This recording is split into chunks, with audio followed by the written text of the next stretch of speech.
All right, to all the participants, good afternoon. Present here. I'll be showing you a video which will give a brief of what the concept of Virtual EVEEC 2021 is. All right, please be attentive and let me know if my screen is visible. Can all the participants please switch on their cameras? Participants, please switch on the cameras, and all the best to all the participants as well. It would be great if you all turn on the cameras because we want it to be more interactive and more fun learning experience and interactive sessions. So please, it's a humble request to turn on the camera so that we can learn simultaneously something new from you as well, and you can learn something from us. And we can make it a successful event if we have a good interaction amongst the participants and the organizers. Is my screen visible, Muskan? Yes. All right.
All right, now I'd like Mudit Agarwal to come forward and commence the event. Thank you. Thank you, Harshit.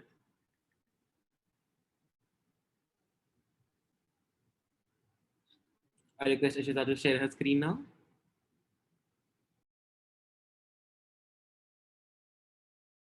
Is my screen visible? Yes, Ishita, it is. Thank you. Good afternoon, everyone.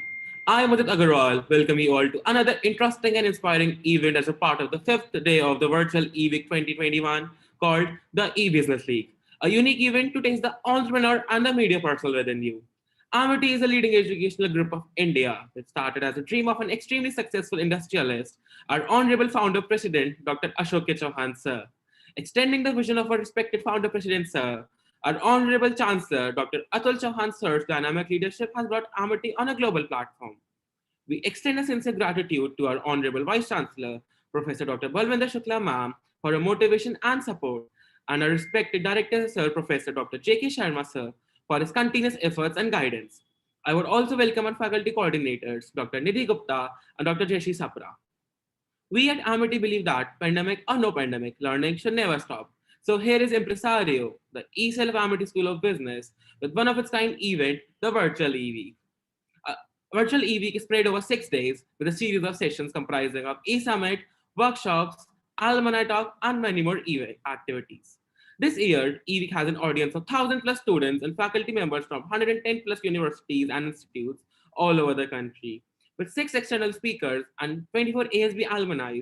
With this, I would now like to call upon Muskan to talk more about the e-business league. Over to you, Muskan. Good afternoon, everyone. I'm Muskan Bhatia. Will talk you through the event, E-Business League. Don't get distracted. Never tell yourself that you need to be the biggest brand in the whole world. Start by working on what you need at the present moment and then what you need to do tomorrow. So get yourself manageable targets. E-Business League is based on the model of a press conference. For this purpose, we have with us a few budding entrepreneurs along with some media officials. There will be 3 rounds in the whole event. Round 1 is the product launch, in which our budding entrepreneurs will launch the product based on the industry they choose, which will be followed by round 2, in which the floor will be open to the media officials, in which they can ask their questions. Lastly, we have the round 3, which is going to be the final battle between the best of the best entrepreneurs and media officials. Now let's have a look at the general proceedings of our event. The event is divided into 3 rounds that challenge your entrepreneurial or media skills to the fullest. Eliminations would not be taking place in round 1.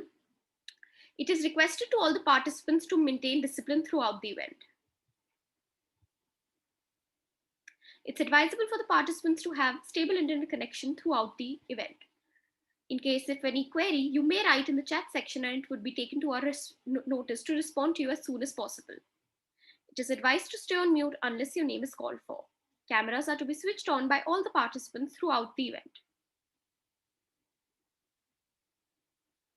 So now let's start with round 1, for which I hand it over to Venika. Good afternoon, everyone. So starting with round 1, the product launch, I welcome all the entrepreneurs on board who would be launching their respective products today in front of all the media officials. The rules of round 1 are: the posters created by entrepreneurs need to be shared by them while promoting their product. Entrepreneurs must ensure that their posters are well displayed and readable by the audience.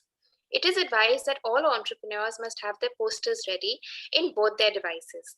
The time limit set for entrepreneurs to pitch their product for is maximum of 2 minutes, after which the entrepreneur must stop speaking. If the entrepreneur fails to adhere to this time limit, there would be negative marking as well. Only the best performing entrepreneurs of round 1 would be shortlisted for round number 2. So all the media officials gear up. Keep your ears open to all these new entrepreneurial ideas and be prepared with your questions for round 2. I would like to invite the first entrepreneur, Mr. Ayush Saga, to pitch his product now. Ayush?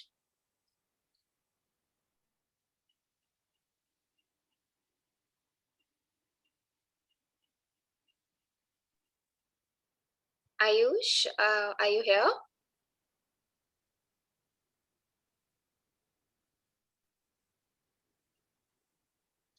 I guess Ayush is not.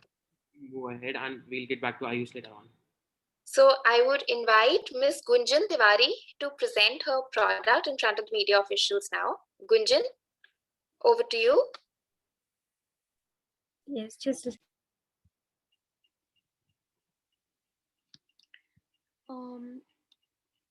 guys, just before we start, all the participants, it's requested to pay attention to all the products, as you'll be asking questions based on the products only.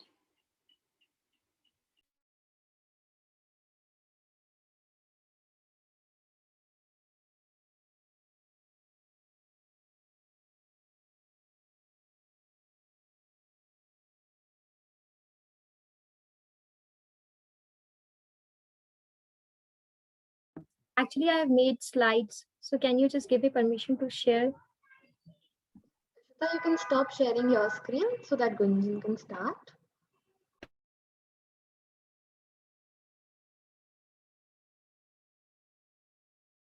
Gunjan, you can share your screen now.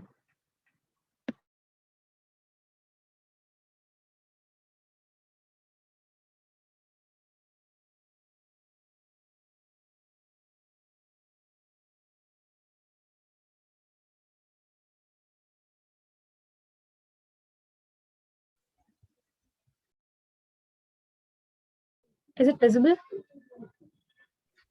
Yes, it's visible.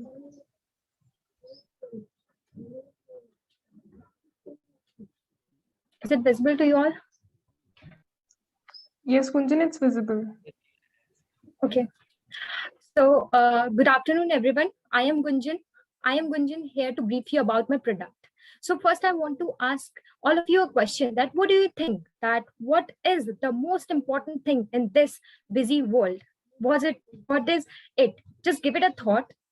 The answer to this question is time. Yes, time is very important for each one of us. And from the working people to a normal students commit a common mistake quite on a daily basis.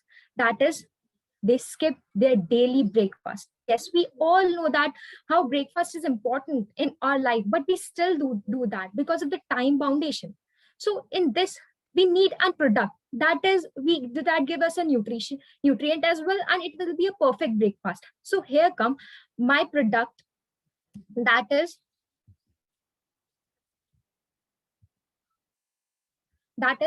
Anhar. Anhar is derived from the Sanskrit word that means Sprouts means ankur, that have a main word that ang, and the meal means ahar. So I clubbed that words and made a product Anhar. That is a product by Organica Private Limited. So this product is organically grown.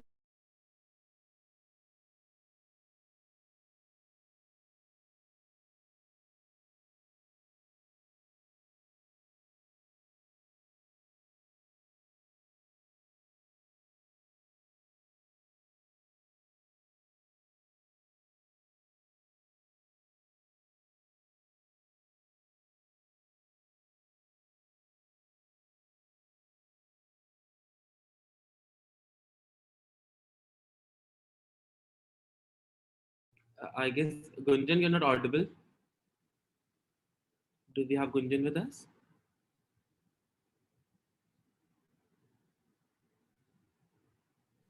I think she is disconnected because she's not visible in the list.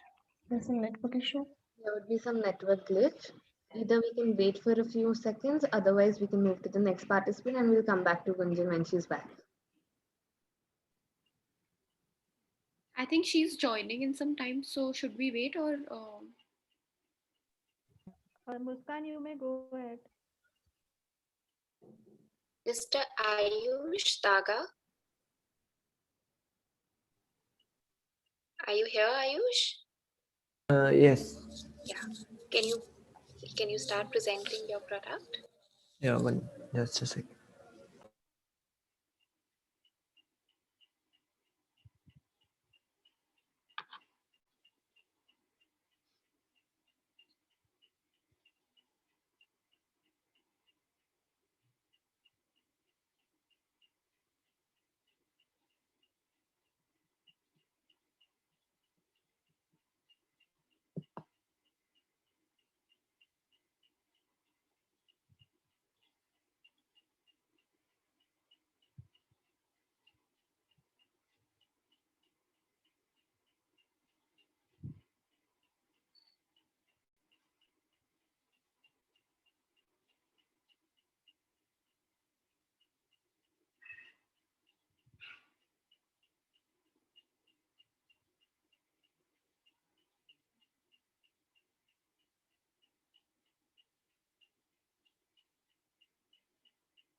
Good afternoon, everyone.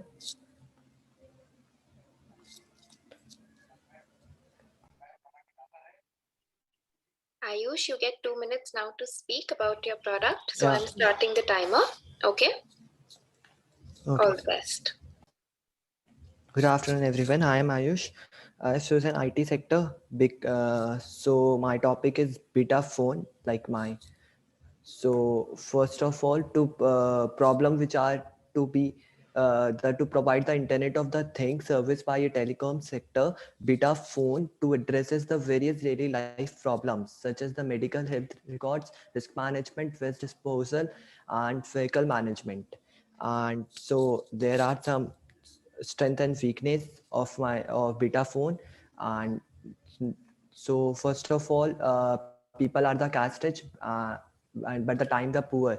So nowadays there are so much software like various application like Amazon, Flipkart, etc. are there. But if the beta phone will came in the if the beta phone will came in the our world, it's very easy for us. Like in beta phone, all the application are coming like for medical, and also the various things like our bills payment like rich phone, mobile recharge, etc. And so some other solution for the beta phone like it's very remote home access and smart vehicle management and be care and auto order household. And so this is the in this slide.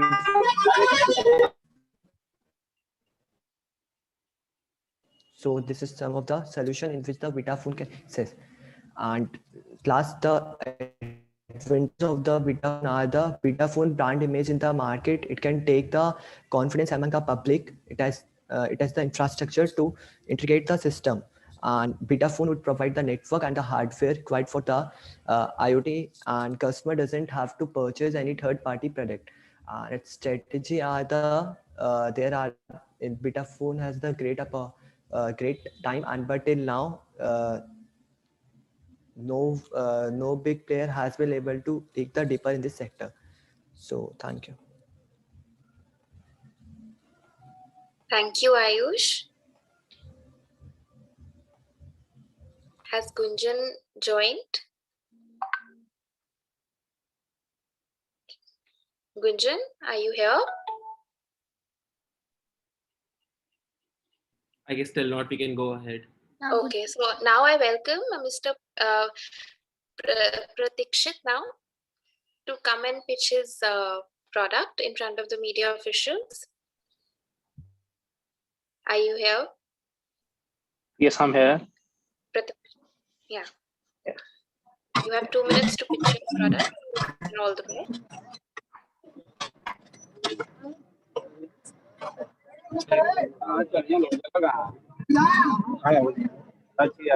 ये जगह ना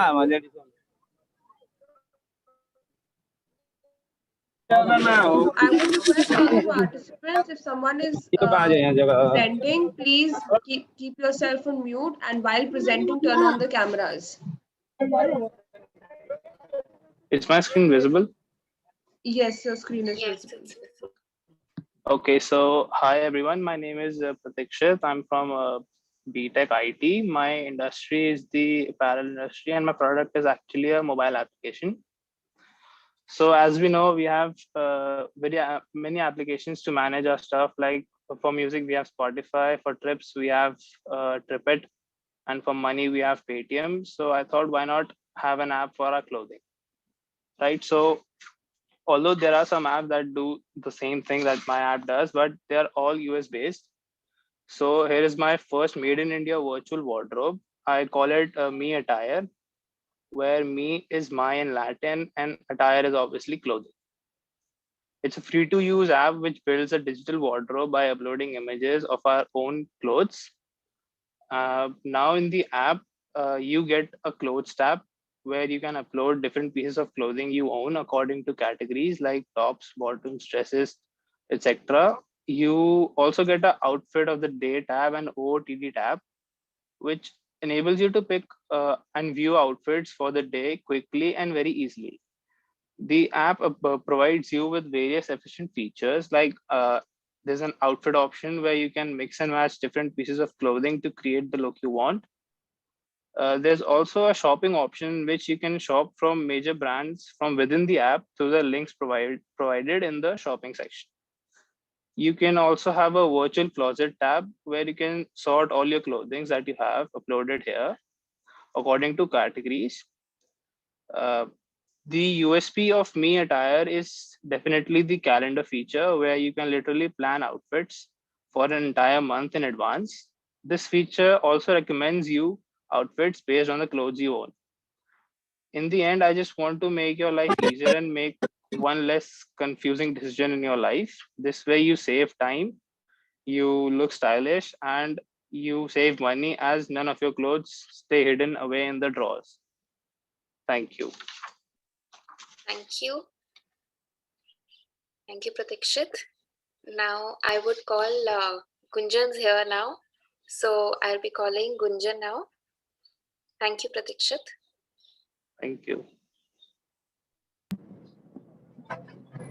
So Gunjan, you present your product. Get 2 minutes. I'll start with the timer. Can you hear me? Yes, I can hear. All the best. Thank you. Hello, everyone. Good afternoon. My name is Gunjan. I am here to brief you about the product. So I want to ask you a question. What do you think that? What is the most important thing in this busy world? Give it a thought. The answer to this question is the time. Yes, from a normal person to a student, always commit the mistake in quite daily basis. That is, they used to skip breakfast. We all know that how breakfast is important for all of us. We all know that, but still we are doing it just because of time boundation. So we need a product that is play a role that it will get that in quickest time. It will serve you the nutrients also, and it will be a perfect breakfast. So here's my product.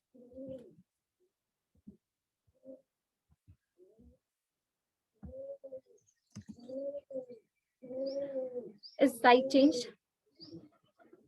Is the slide changed? Yeah, it has changed.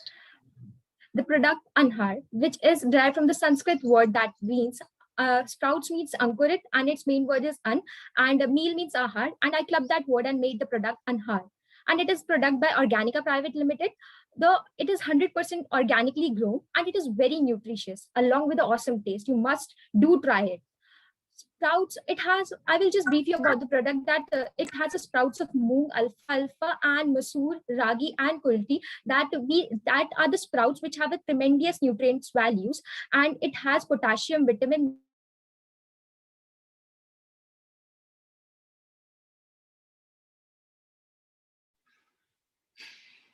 Gunjan, I think you can switch off your video and then you can go with your product launch.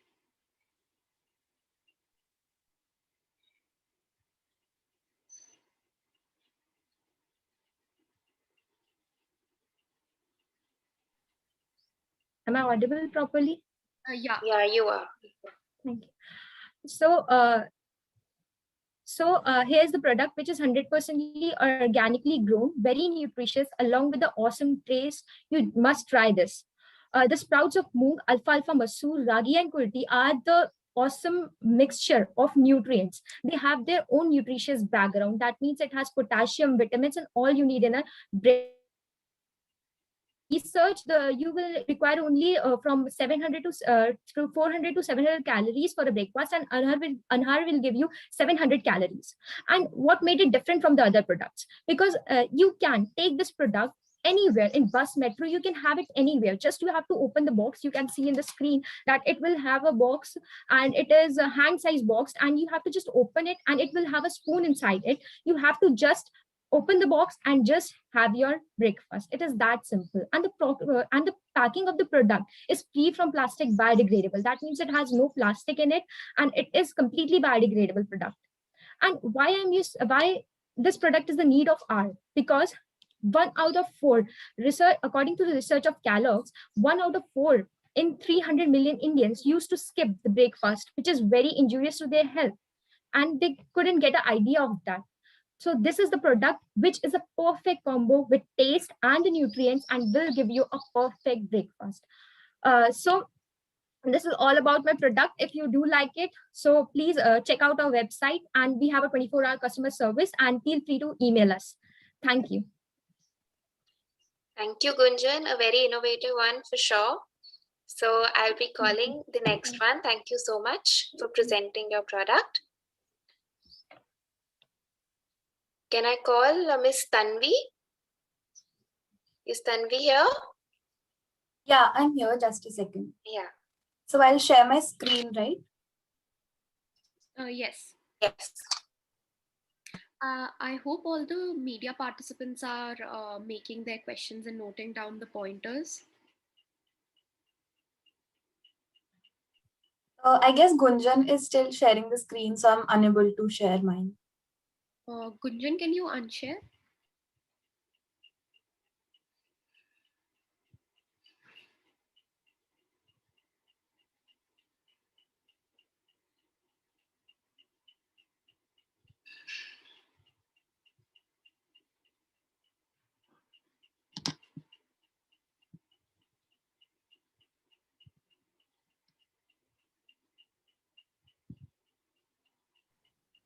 Tanvi, I guess now you can share screen.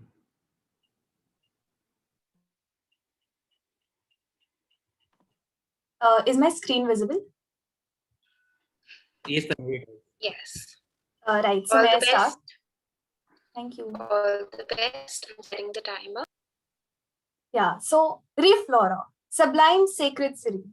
It is a common sight to see piles and piles of flowers discarded as dumps in the places of worship. I personally have seen tons and tons of discarded flowers in temples and places of worship in my own society itself. Flowers can only be used in temples for a single day, and after that, they are dumped into the rivers, leading to land as well as water pollution. So we have come up with the most viable option, viable solution to use, rather reuse and repurpose these flowers into essential oils. Essential oils have various uses, including aromatherapy, natural scent, improving shelf life, etc. The essential oil would be extracted using a process which is known as the steam distillation process. Hydrosol is a byproduct of the process, which would also be sold in the market since it has uses including perfumes, dyes, soaps, beauty creams, etc. Did you know the global essential oils market demand was approximately 227 kilotons in 2018, and it is projected to expand at a CAGR of 8.6% from 2019 to 2025. Reflora is not just product-centric, it is cause-centric. Providing a solution to this cause has always been our mission, and thus this opens us up to various growth prospects in the terms of products. The flowers can be used for producing manure, agarbattis, and other similar products. Even the residue in the process can be used for composting. We believe in our cause because 1, our products are organic. 2, we would be able to generate large-scale employment for the unskilled laborer. And 3, this would help to solve one of India's most pressing concerns. In the end, I just leave you with a parting question. If not Reflora, then what about the waste flowers, the marine life, and the ever-increasing water pollution? And I just want you to show that we basically carried out an experiment, a small-scale prototype, which you can even see here.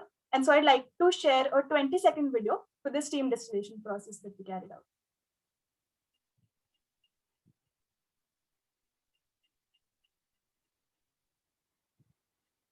Is that visible? Not yet, Tanvi. We can't see your video. Is it visible? No, we can just see your poster. Right, just a second.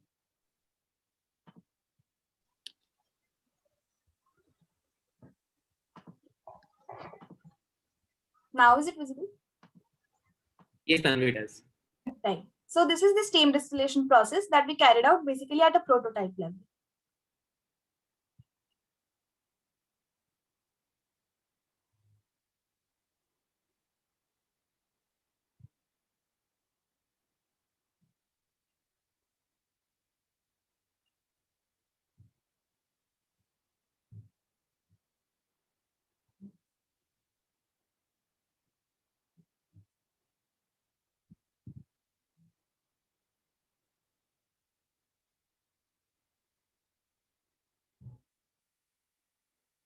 And this is the final product. Thank you. I must really say that's really innovative, Tanvi. That's really, really innovative. And being a user of essential oils, I really got attracted towards your product. That was a very thoughtful one, Tanvi, I must say. So I'll call Mr. Samaksh next. Thank you so much, Tanvi. Is Samaksh here? Yeah, I'm here. Give me a second. Yeah, sure.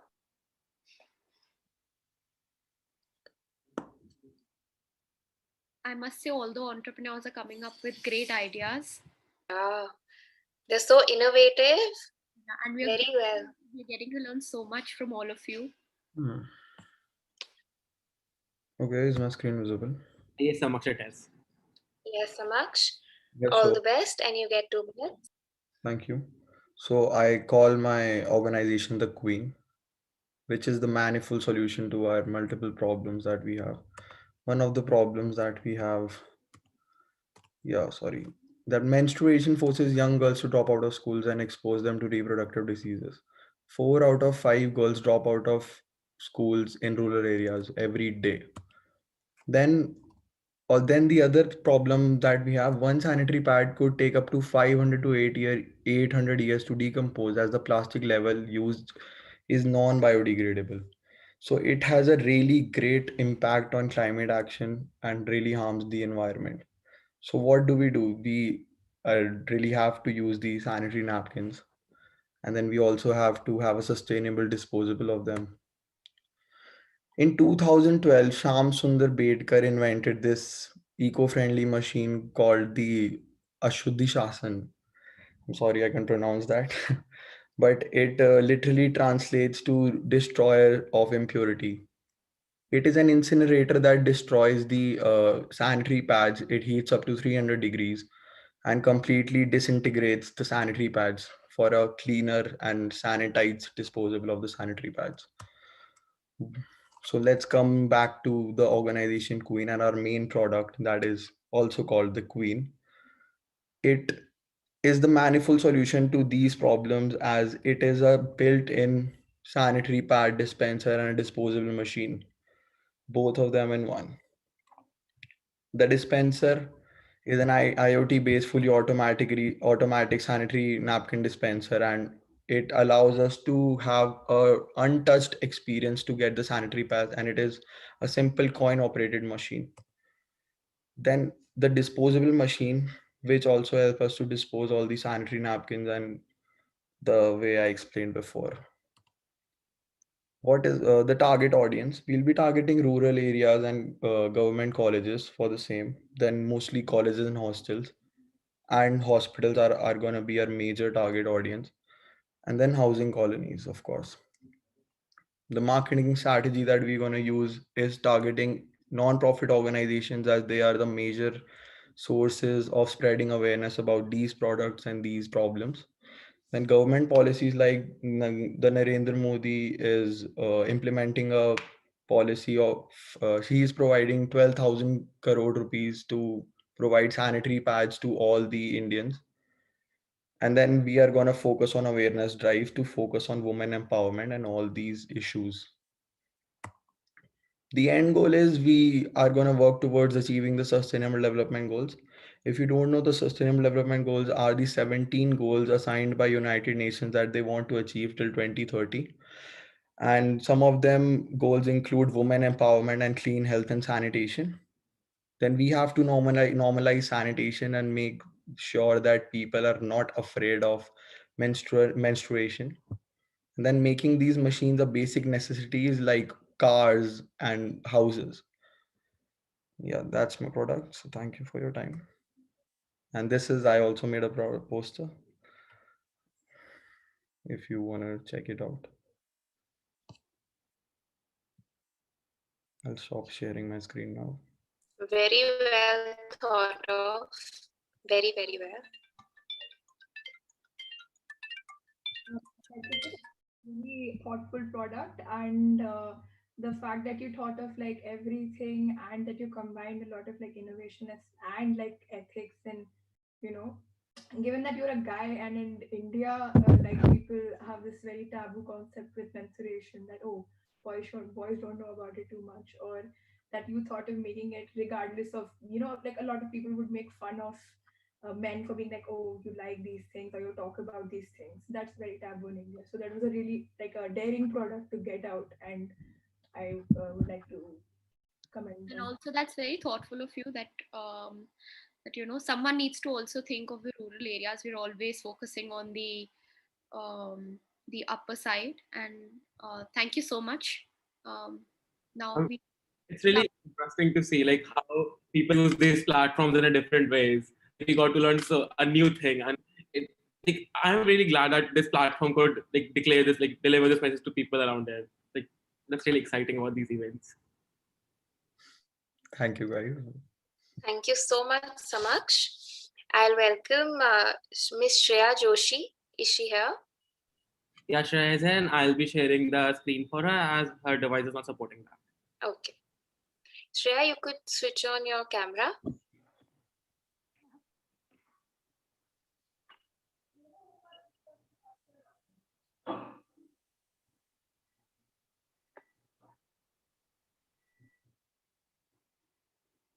I guess it's visible. We can, now it's visible. Yeah. So shall I start? Yes, all the best, Shreya. Thank you very much. So good evening, everyone. Welcome to our Health Revolution Center. I'm Dr. Mona Lisa, and I'm here in this journey with you all of being the best version of yourself. So the core reason why people are falling dead sick today, even after practicing, different techniques to lead a healthy lifestyle, is just because they are not practicing it in the right direction. So since the pandemic situation is already in its peak right now, it becomes really important for all of us to build a really strong immune system to fight against it. And as you all know that health demands no exact age or gender, it's open for all. So one of the major complaints I've heard people moaning over is that they've been doing every possible thing to get over their problems. They're jogging, jumping, gymming, and grinding every other day, but are just not getting their anticipated results. So join our online yoga classes with the ease of your homes today itself, where we work on flexibility, strength, immunity, physical and mental fitness, as well as on the overall development of a community in a very minimalistic charge, as we strongly believe that health belongs to all. And so leave us a direct message to join our team today itself. Thank you very much. That's a very thoughtful one for sure. And I'm sure all of us should take some lesson from this, that we should all work on our bodies and get going. Yes, that's a must. It's required in our lifestyle nowadays. Yeah. I think it's very, very thoughtful of After Shreya. the lockdown, we all need to get back and work on ourselves. Yeah, very, very good, Shreya. Thank you, Shreya. I'll welcome Miss Isha Arora now. Is she here? Isha?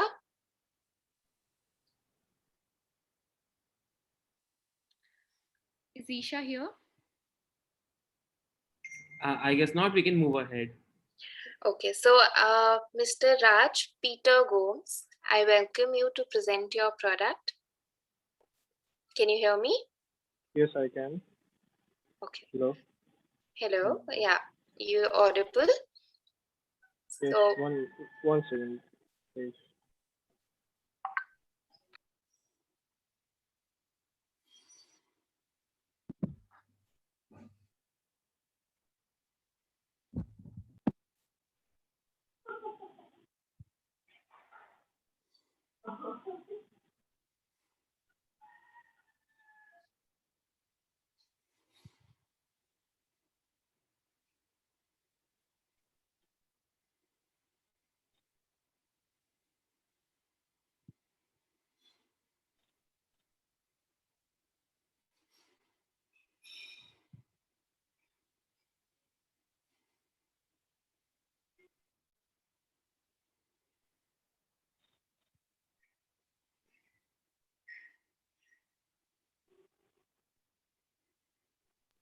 all the best, and your 2 minutes start now.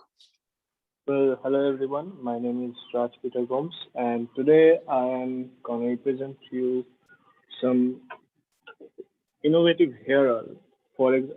Basically nowadays, what we see that most of the companies uses silicone, sulfates, mineral oil, patents, and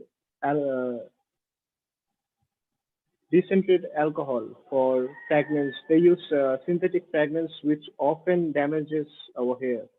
So for preventing that, I am here with a solution that is gonna do wonders on you. So let me introduce you my own product that I have made from natural extracts of nature itself. So let me introduce you Mom's Magic Hair Oil. Mom's Magic Hair Oils are having some of the basic ingredients that are gonna do wonders on your hair, such as like mustard oil, coconut oil, curry leaves, red onion, and garlic. Benefits of applying this Mom's Magic Hair Oil would be enormously good because it stops hair fall, grows hair length, prevents hair graying. It acts as a moisturizer for scalp, restores shine, hydrates our hair, prevents hair loss and hair damage, and mainly prevents fungal infection, which often occurs in our scalp. In fact, it also prevents us from dandruff. It increases hair thickness and reduces hair thinning. And to apply it, we need to apply it thrice a week to get better results. Thank you, everyone. Very good, Raj. I want to know who's the inspiration. Your mom? She's the inspiration behind your product? exactly these ingredients are totally made by my mom.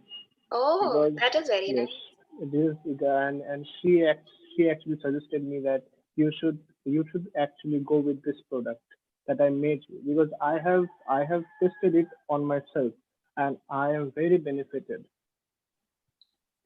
That I'm is telling very nice. the moment you launch this product, I'll be the very first customer.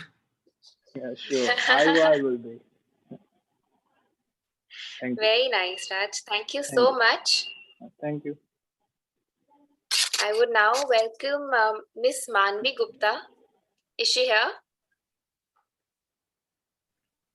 Do Manvi, we can you have hear me? Manvi with us?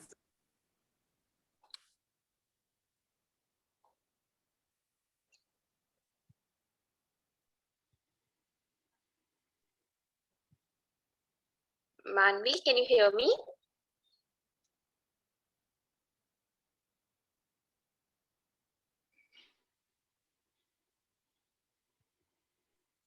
I hope all the media officials are making note of all the products that are getting presented, Okay, because so round two. Manvi is a media person. She's written in the chat box. There's a little confusion. Okay, there's some confusion then. So now we're waiting for the results. So I invite you all to watch a very short video now on PR strategy. So video is the Ice Bucket Challenge. I'm sure all of you must have heard about the Ice Bucket Challenge, and some of you must have even tried the Ice Bucket Challenge. So the Ice Bucket Challenge uses two calls to action. Either you have to dump a bucket of ice over your head and pay $10 to the cause, or if you, in case you don't do it, you have to pay $100. Otherwise, you have to nominate all your friends to accept this challenge. So let's have a look at the video.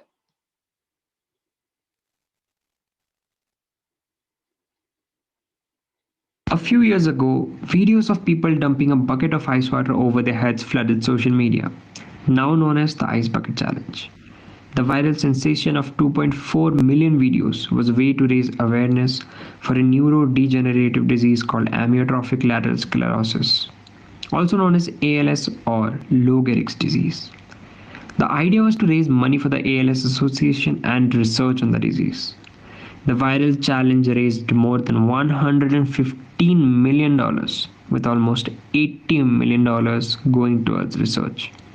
The campaign was a massive success. Awareness and funding for ALS has skyrocketed, all thanks to millions of people giving themselves brain freeze. The ALS Ice Bucket Challenge shows us that when PR is put to use in an effective manner, it can really work for a cause. This is a perfect example of what an extremely successful PR campaign looks like. Probably one of the most successful PR campaigns of all time.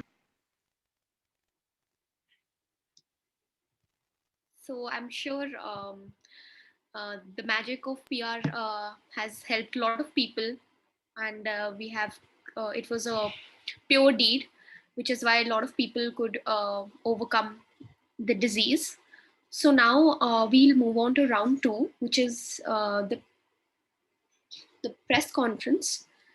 And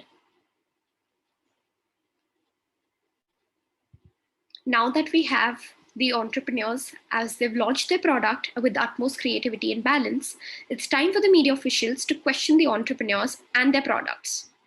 Round two is a press conference in which we will pair the entrepreneurs with the media officials.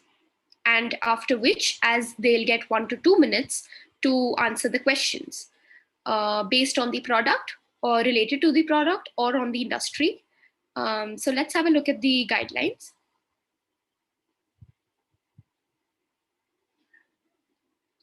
In this round, the media will be asking questions to the entrepreneurs. We will be picking chits through which we'll be pairing the media persons and the entrepreneurs. The media person and entrepreneur have an allotted time of 1 to 2 minutes only. Once an entrepreneur has been questioned, he can't be chosen to be questioned again. No cross questioning will be allowed. Only the entrepreneurs with the best answers will be selected to go to the round 3, which is the last and the final round. So In a minute, I'll be just calling on the first.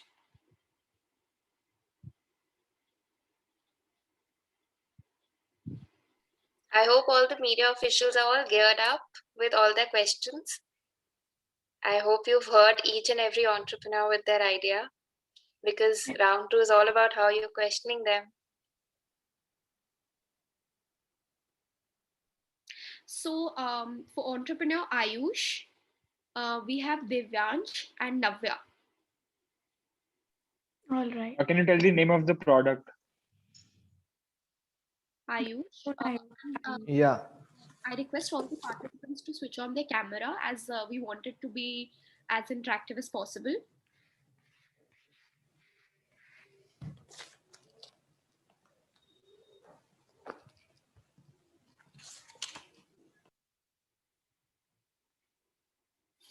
Yeah, I was asking that I have written the name of the product, not the person, not the entrepreneur. So can you tell me Ayush's product?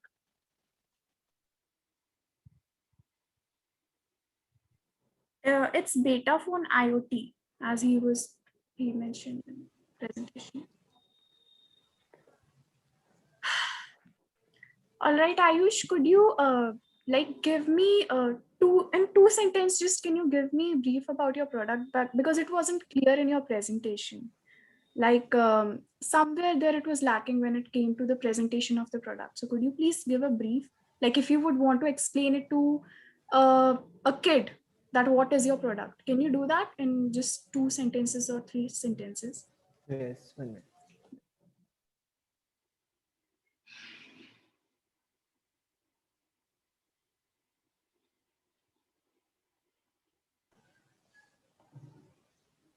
Yeah. Basically, a beta phone provides the Internet of the Things service via telecom sector. Beta phone to it will be addresses the various daily life problem like medical health record, risk management, and order collection and vehicle management. For example, we have Amazon, Flipkart. But in Amazon and Flipkart there are not too much brands and etc. But in beta phone, like all things like doctor facility and doctor to like our basic facility to etc. will become.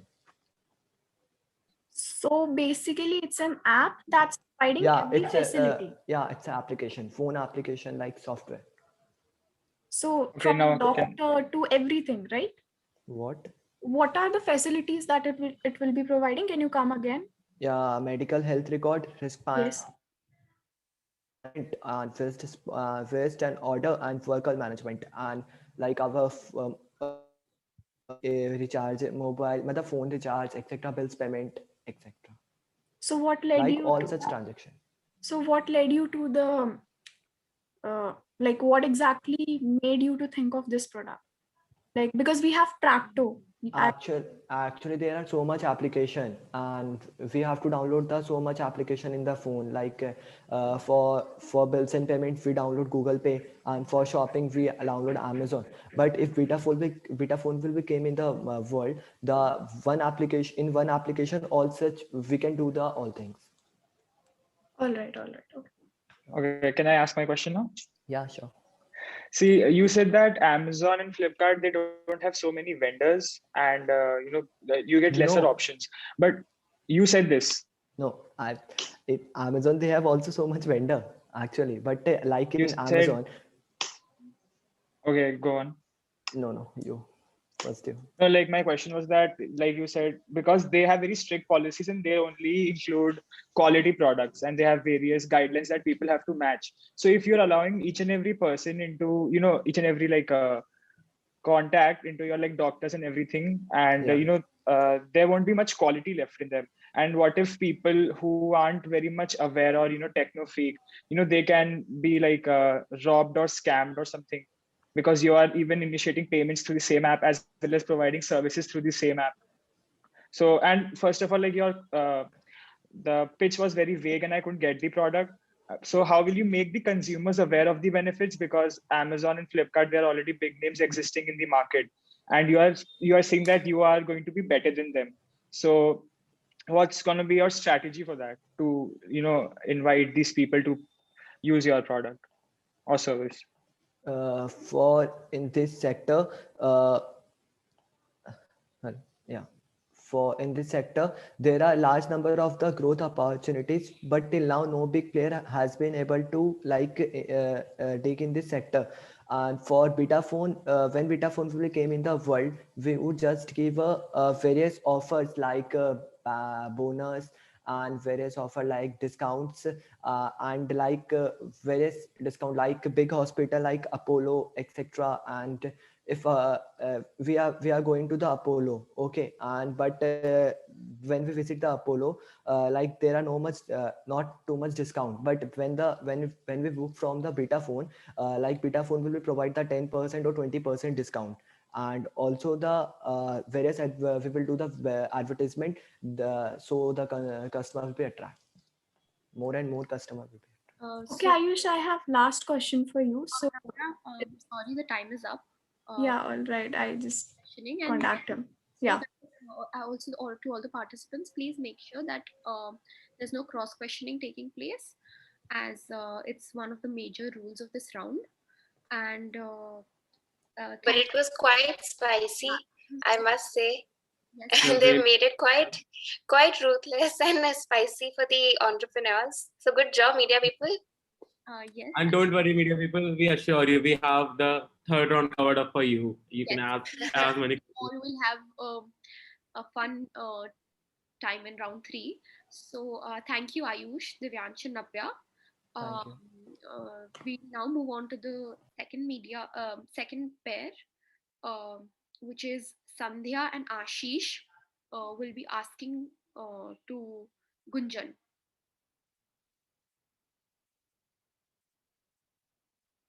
Is Gunjan here? Yes, I'm. Okay, and what about? Do we have Sandhya and Ashish with us?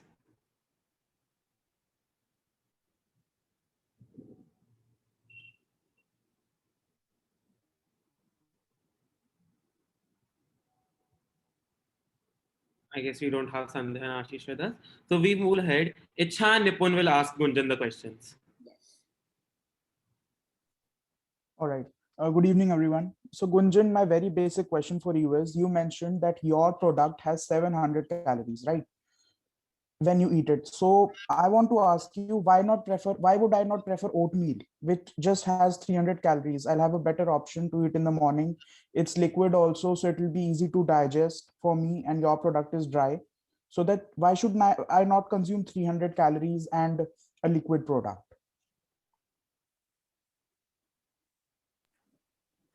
Actually, my product is unique in all the things, because my product aim is that you should have, means it is time based. The first thing is that it is uniqueness is that you can open it anywhere, you can have it anywhere, in metro, train, bus, cabs, but in liquid things you can't have, like you have Kellogg's and things, you have to just pour milk and you have to do the stuffs, you have to just adjust the sugar. It's a very long process. That is the main thing I'm targeting, that this is the lacking of that products, that my product have to target the audience or the customers, that you have you have the product that will save your time a lot, and you can have it anywhere. That is the thing. So does that answer your question? Yeah, great. Shall I ask the next question also? I don't think the second person is there. I'm there. Okay. Hello, Gunjan. I just want to ask that where did you get the idea for this product? Actually, the inspiration is myself, because I am a person, because I used to skip breakfast quite usually. So I have thought of the product that I have researched about it, and I get the research from the Kellogg's itself, that they have research that 1 out of 4 person usually skip breakfast. So it is not a good thing that. This is my inspiration towards the product. Okay. So my next question for you is, when you're producing something, firstly, you need to have a nice production line, and secondly, you need to have a good sort of raw material, right, when you're producing it. So where will you source your raw material from? Is it, or if it's organic, you need to get it from very specific area. So what's your plan for that? I have already decided a specific area where there all these things I can get. The geographical area, I have to just first target the geographical area where it is growing in a large scale and organically. I will ensure that I am not doing any fake promise to my customers. I will ensure that they are growing it organically, and I will have a check on it, and then I will source these things. First, I will do it in a small scale. Then I will just contract it up with all the bigger chain members, like from delivery to everything. First, I have to start up with a small chain, and then I will grow as the demand grows up. So, Gunjan, I just want to ask that whom do you see as your biggest competitor? Biggest competitor is the fast food. The fast food, actually, the children are more attracted towards the fast food, and they can have it anywhere they want. So it is difficult to catch up the attraction of the child, but yeah, they have to understand that the health is more important than taste, and my product is also giving them a taste, just they have to try it. That is the main thing that I have to engage my customers, that is targeting the kids, that please, I will not say that take Sprouts, they will surely not buy it. I will just say that it is tasty, it is good for you. I have to engage, it's a target for me, but I will surely do that. Thank you so much, Gunjan. Your time is over for this round.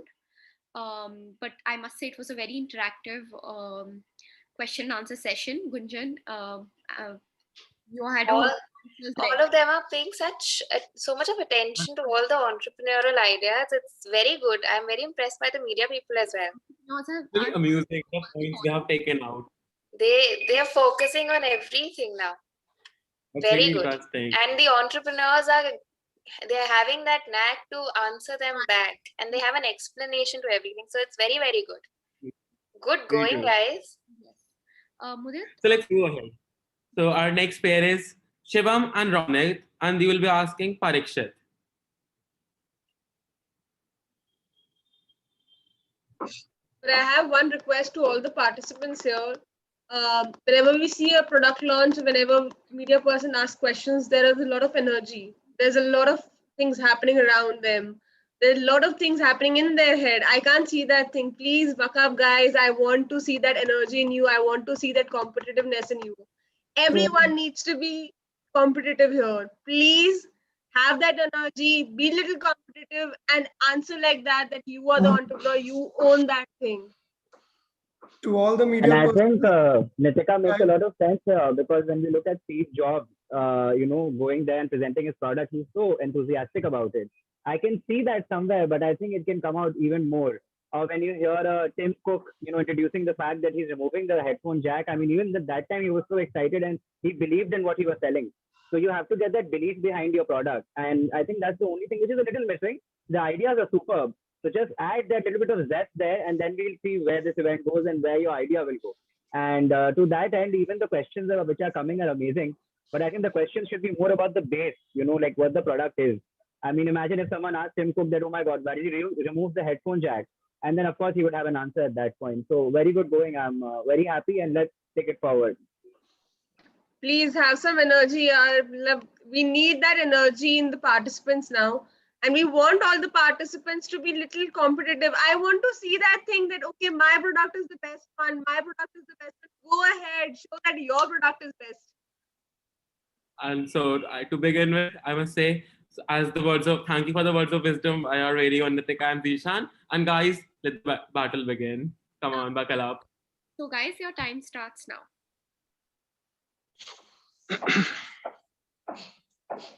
So Parikshit, my question to you is that your mobile app, Mia Attire, which is basically, sorry, okay.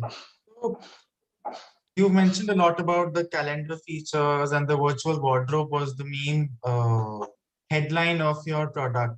So I wanted to ask about what kind of, because nowadays a lot of mobile phones and even the future anticipates is going to be filled with features that let you use virtual reality, augmented reality features.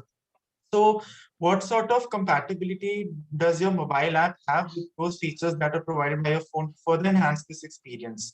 And how will it help virtual reality and augmented reality apps to club with your app and make it a better user experience?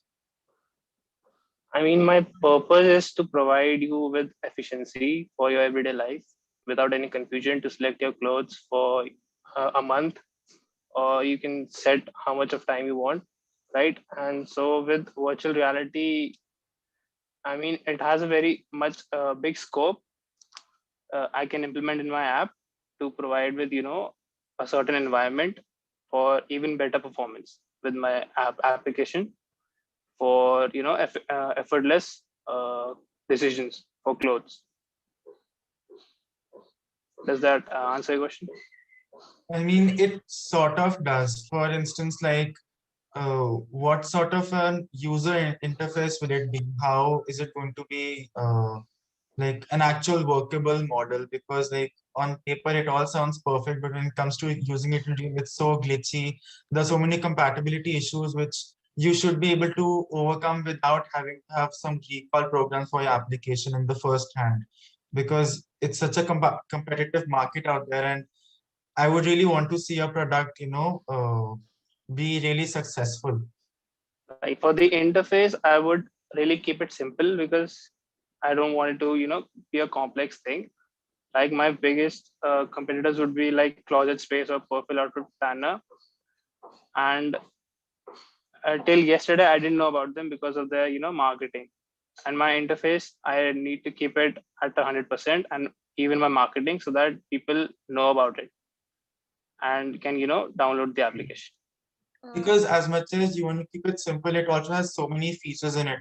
So it gets really hard to manage it that, okay, you want to keep it simple, but then also so many features in it, and to move it around and have it compatible with your smartphone, I think it will be quite a challenge. So I was very curious, how will that be managed by your Only software? compatibility is would not be that great of an issue. The compatibility, like apps are both on iOS and on Android. But the features, I mean, I had around I have 4 to 5 features right now. With compatibility, I don't think it's going to be an issue. Parikshit and Ronit, your time is up for the round for your question and answer session. So, well, we must say that it was a very exciting question and answer session. Ronit, you had really good questions, and Parikshit, you answered them very well. Thank you. With it? That was really, really interesting, I must say. So let's move ahead. Let's keep the track of the game. So our next entrepreneur is Samaksh. And Samaksh, you will be questioned by Manvi and Navya. Do we have Manvi and Navya with us? Navya? Yes, Navya. Okay. Actually, I already did for one of the entrepreneurs, so I thought. Yeah, but it's for all the media people. You might get to repeat the question. So yeah, be prepared for that. Yeah, all right. So who is the entrepreneur? Could you name her? That's Samaksh. And do we have Manvi with us?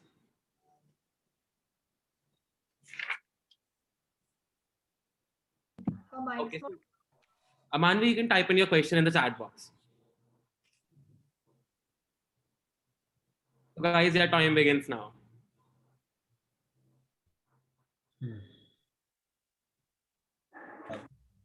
My product was the Queen, if you want me to repeat. No. I remember your product. I do. I was just I made notes for your product, so I'm just gonna. So I actually when you started pitching in the product, the first question that got inside my head was why the name the Queen. Okay, so very interesting question, and I have an interesting answer for it. So I call it the Queen because in chess, Queen is the most important player, most important whatever it is, and my product is gonna be most important for women empowerment and for also climate action. And I'm really passionate about climate action right now, and I believe all women are queens. All right. So Samaksh, also when you were mentioning about your target audience, you said rural areas, right? You will be the audience for your product would be the females basically from rural areas. But I hope you have seen that movie where Akshay Kumar was trying to sell off the pads. How do you think your product is going to fight with the mentality of the women? Do you think they will be acceptable towards a product that is so personal? Like if we talk about women of metropolitan cities, they will still be acceptable towards this idea. But what if when we talk about the women who are, it's very, you get my point, right? It's very personal to them, that they wouldn't openly discuss about this with you.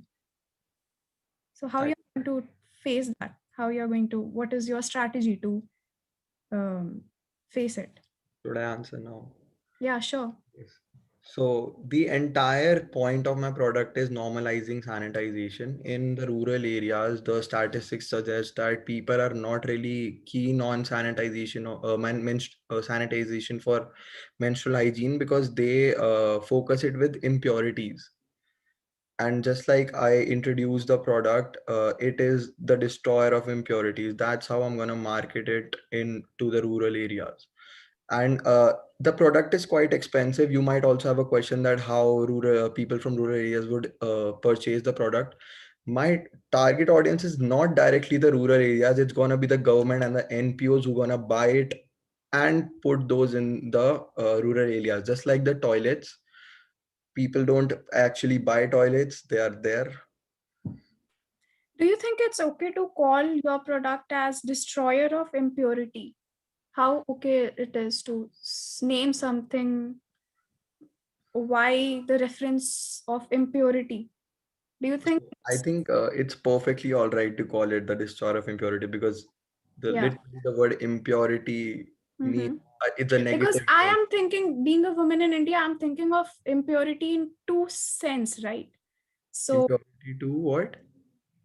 So basically, you have referred, before you begin your presentation, you started it off as destroyer of impurity. That is where you took your idea from. So I just wanted to know your thought process that if it's okay to call it as something that's impure, because we have a lot of critics going on when it comes to calling of menstruation as something that is impure, but then you come up with a product and literally saying it, that it's a destroyer of impurity. It's not focusing on the fact that menstruation is impure.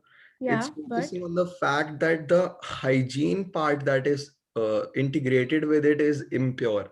So the disposal of the menstruation pads are causing a lot of diseases and a lot of degradation in our environment. That part is impure. Please wrap up. Okay. Thank you so much. Image of anything. No, I just wanted to get clarity about it, but that the product is quite nice. Thank you. Thank you. Your questions were nice, Navya. I must really say these questions, this round of this interaction was as interesting as your product, so much. Absolutely true. Let's move ahead. So our next pair is Harsh and Anmol, and you'll be questioning Shreya.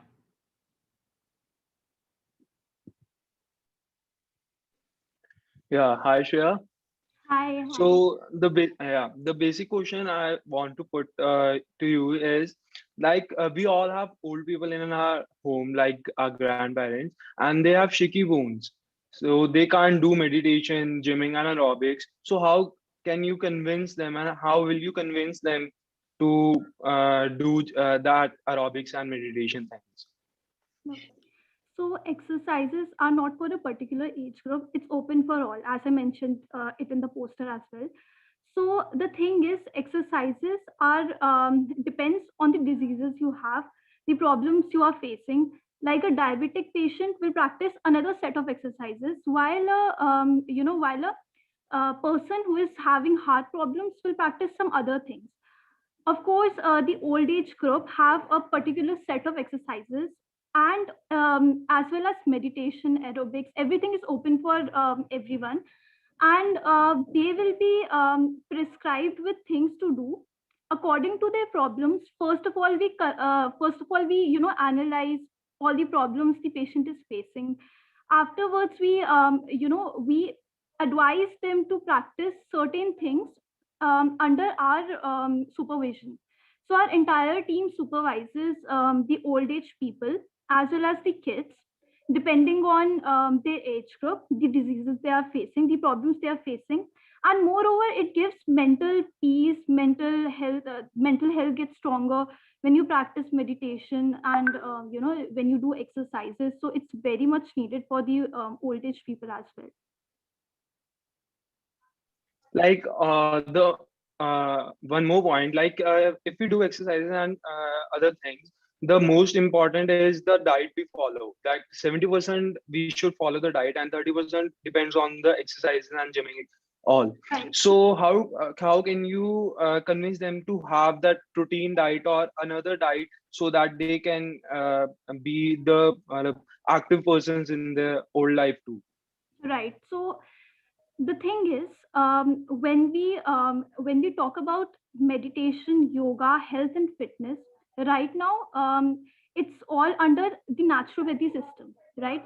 So naturopathy does not say that you have to eliminate eating unhealthy junk food. Basically, we find substitutes. We prescribe our patients according to their body system. We won't say everyone that you have to eliminate eating this thing or that thing. We prescribe them something which is interesting for them as well, which is affordable for them, which is easily available, which is which is not so that they present living. For example, a person who is already consuming a lot of junk food and stuff, and then all of a sudden we ask that person to please stop eating all these things and just get into that fitness regime to eat healthy and all of that. That's not happening. So we customize our diet charts, our entire exercise system, whatever they're doing according to that person's need. Shreya and Anmol, your time is up for this round. But I must say it was really knowledgeable. You were well versed with your product, and Anmol really really nice questions. You were also well versed with the product. You had all the points noted. So Mudit, let's move ahead. So our next entrepreneur is Raj Peter, and you will be questioned by Tanisha and Aditya. So do we have Tanisha and Aditya with us?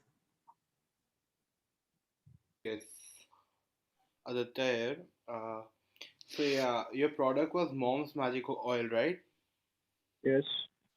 So, bro, I just wanted to ask you, what is the authenticity of the product regarding the government, what do you call the authenticity marks, and where will you be getting the raw material from? Those are the two questions that I would like to ask. First of all, I will be going to the second question, that is your raw materials. Well, these elements, these raw materials are directly produced by nature itself. That's why I've named it Mom's Magic Hair Oil. So, for example, we have this kind of ingredients, which is mustard oil. We want to extract mustard oil, coconut oil, curry leaves, red onion, and garlic mostly. So these are the basic raw materials that are basically we are gonna use to produce this hair oil. Actually, you didn't get my question. I was asking her, where will you get these raw materials from? Yeah, well,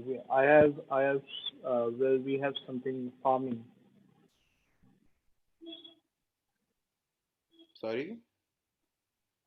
We can get these products from near about some markets. From mustard oil, we can really get it from the market. Coconut oil, we can extract it from pure coconut. And curry leaves, we have some bunch of curry leaves in our home only. Don't you think that it might become an occasional the seasonal product basically? Seasonal product? No, I don't think so. If we can, because I can store this product for a long purpose also. It won't be a hesitation. That question is answered. And what about the authenticity? Authenticity of what, actually? Authenticity of the product. Like there are always government regulations regarding these products, which are for the people, right? So you have to follow regulations also. First of all, it is Agromark. First of all, If you've heard of it. aroma. Can you please repeat your question? Your voice is getting cut. No, I'm just saying that there's the authenticity mark for every product. Yes. Diamonds, it is hallmark, and for the natural products, it is agro mark, if I'm not wrong. So, so how will you be? Do you think that? Are you positive that the product will be able to pass these tests, which are conducted for the which are conducted for getting the agro mark? Yes, I think that the ingredients which I'm using would easily can pass the agroma test because I am not using any chemical substances like the other companies are using silicon, sulfates, mineral and patents. I'm not using those. I'm using all the natural elements that are extracted. Okay. And if the last question will be that, what is your distribution strategy and your promotional strategy and what is Well, what is your target group? can you please repeat the last question again? What will be the? What is your what is your promotional strategy, distribution strategy, and the target group?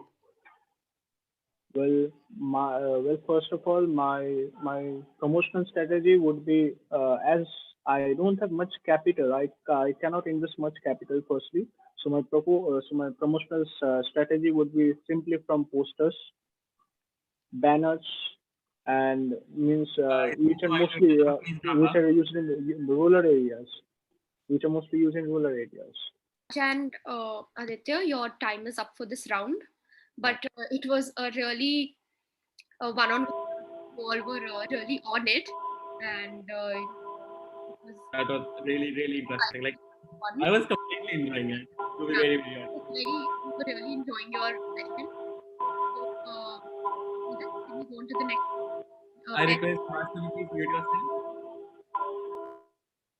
Thank you so much. So let's move ahead to the last entrepreneur part. That's Tanvi. And Tanvi, you will be questioned by Nipun and Khushi. So do we have Nipun and Khushi with us? Yeah, I'm here. Am I audible? Yes, you're on. Yes, my question was also there for the mom's magic one boy. So sorry, Tanvi. Yes, sure. Ask Tanvi the question. All right, so Tanvi, my question for you is, you said that you'll be using the steam distillation process for taking out the essence oil, but why not cold pressing method? Because that I think is more suitable, because the steam distillation would, produce steam and then it would be mixed with the pollutants in the air. It will form fog and then further smog. So why not cold pressing? So I have a very basic answer for this. So first of all, the other process that you're mentioning, that is quite capital intensive. Secondly, since we are looking forward to catering towards employment, towards the unskilled labor, if we are to employ such a labor, they need to be involved in work that is unskilled and does not require certain skills that should be taught to them. So steam distillation is a very basic process. The part where you said that the steam would be mixed with the pollutants, I just want to say the process is carried out in a conserved environment. So everything would happen in a container, and in that container, since that would always remain purified, it would never have the entry of pollutants. Yeah, just an add-on question to this. Don't you think you showed us a video wherein the entire process of steam distillation was there, but don't you think the entire process will add on to your operating costs? The process, it definitely involves costs, but what the video that I showed, that was at a prototype stage. So that is the experimental stage. When it is carried out at a larger level, there are larger containers, and since the process takes about 1 hour for each of the round, it wouldn't involve much of the cost. And the main reason for that is that the raw material for us does not cost anything. Since we are taking the flowers from the temples, they're rather happy to give us their waste, since they do not have to pay someone to. Yeah, one more question. Yeah. In the poster, the final oil which is extracted, that was actually of plastic. You are focusing on something very sustainable, but then at the end you are actually selling it in a plastic bottle. Again, that isn't sustainable, right? So if you saw the video, at the end of the video, I had the real product. So the poster was just like the element type of thing. However, the video had the real product, and that was a glass bottle. So since essential oils are beauty products, they are generally stored in glass bottles that preserves the purity. And secondly, it would not pollute the environment. Okay, so I have just a last question. So I want to ask you, the raw material that you use is perishable. It will get spoiled very easily and very quickly. So when you source your product from certain places, like you said, worship places you'll source it from. So where will you warehouse it for the time being? Because it will get spoiled in 1 to 2 days. Yeah, that is completely agreed. So the point is that most of the flower generation, that is mainly on certain days. So for example, when we've surveyed, we got to know that most of the flower generation was on Tuesdays and on Saturdays. So it isn't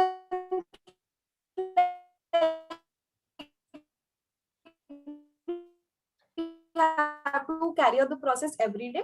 The oil could be stored and then it could be sold over a period of time. One last If question. that answers. You ended your speech with saying with a question saying it is the best sustainable thing which you are doing. Why won't people buy your product? But then already there are existing companies like Fool and all who already do this. So how are you different from companies like Fool? I guess there the research lacks, since Fool is a company that takes the flower waste from the temples, but they are not producing essential oils. So they are producing agarbattis, they are producing manure. Yeah, just answering that they do not produce oils. So that is how we are different, since our base is oil. Okay, that's quite interesting. So, as Tanisha was having some network issues, Tanisha, you will have 1 minute to ask a question to your candidate. That was Raj Peter. Yes. My question to you is, it was at a personal level, it was very, very interesting. And I would like to ask, in the innovation criteria, how are you going to increase your business avenues? There is going to be a lot of competition in the market. And if we see in today's world, there is a lot of competition for every product. What do you think? What are going to be the competitions about your product, and how are you going to overcome that? And how will you increase your business avenues about your product? Well, first of all, near about 75% to 80% of the market cap of hair oil, most of the products mainly contains of harmful extracts because of the fragrance, what they're willing to produce.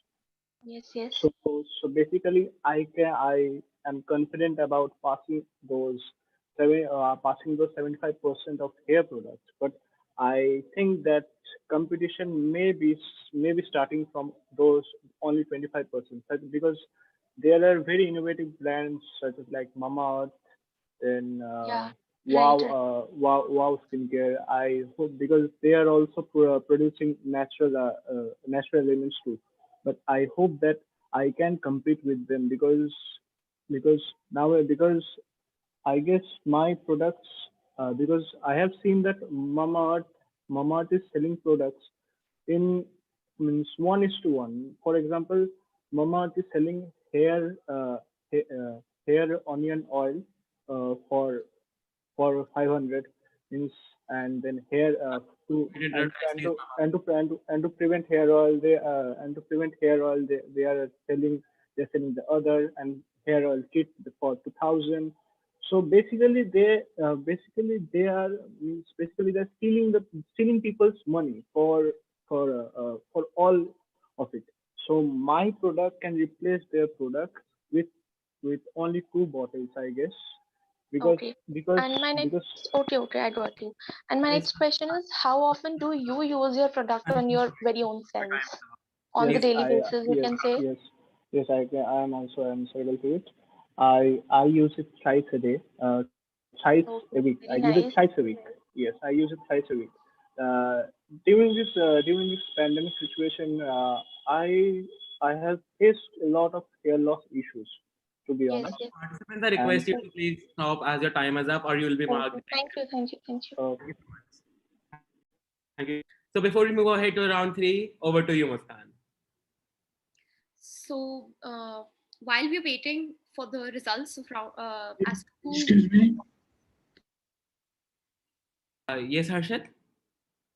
You didn't call my name, Harshit.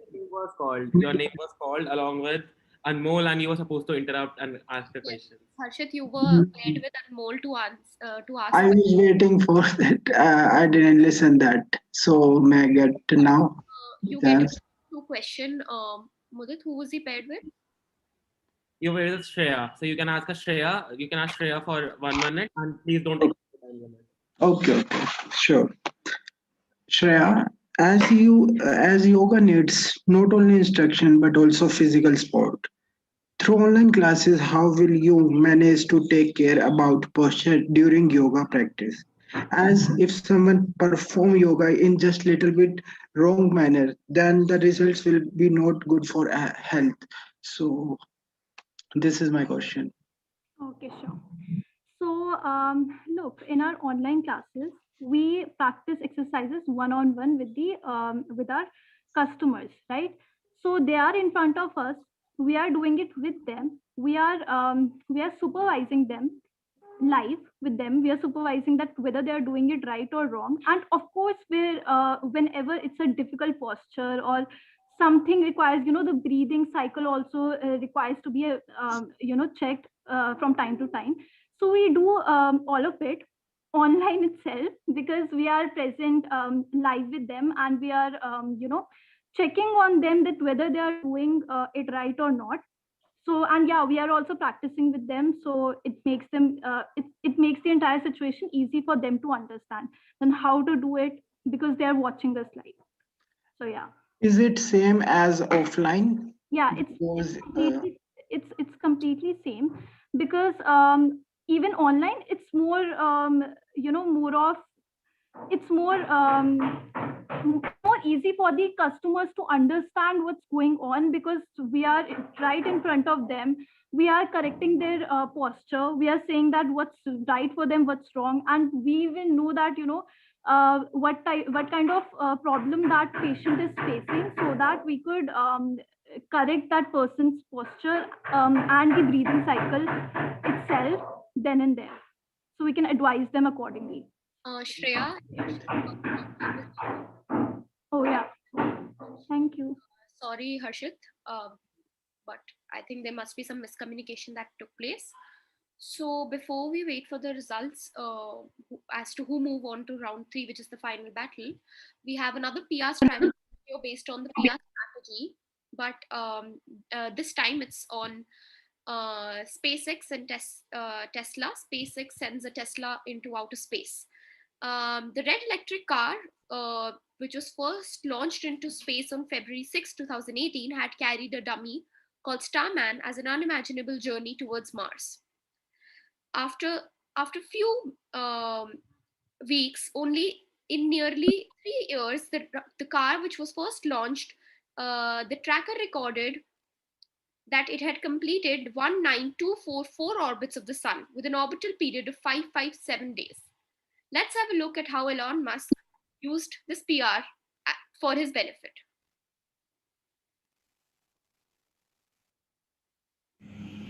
Well, we all know who Elon Musk is, and everyone knows that Elon Musk wants to send humans to Mars. So when SpaceX launched their newest rocket, Falcon Heavy, into space, it of course made some headlines. But when the Falcon Heavy suddenly shot a cherry red Tesla Roadster blasting David Bowie's 1971 Life on Mars into orbit, it was being called the greatest automotive PR stunt in history. Maybe the greatest PR stunt ever. The car will now float between Earth and Mars for millions of years and serve as a reminder for current and future generations to always reach for the stars. The success of both launches also improved SpaceX and Falcon Heavy's reputation. Falcon Heavy is now the most powerful rocket on Earth, so it's realistic to say that it can launch heavy satellites and future space stations into orbit, shuttle cargo to Mars, and even transport humans to the moon. But what needs to be noted here is the PR behind it. And this is what we need to learn from Elon Musk. And he is a master at PR, and that we cannot forget.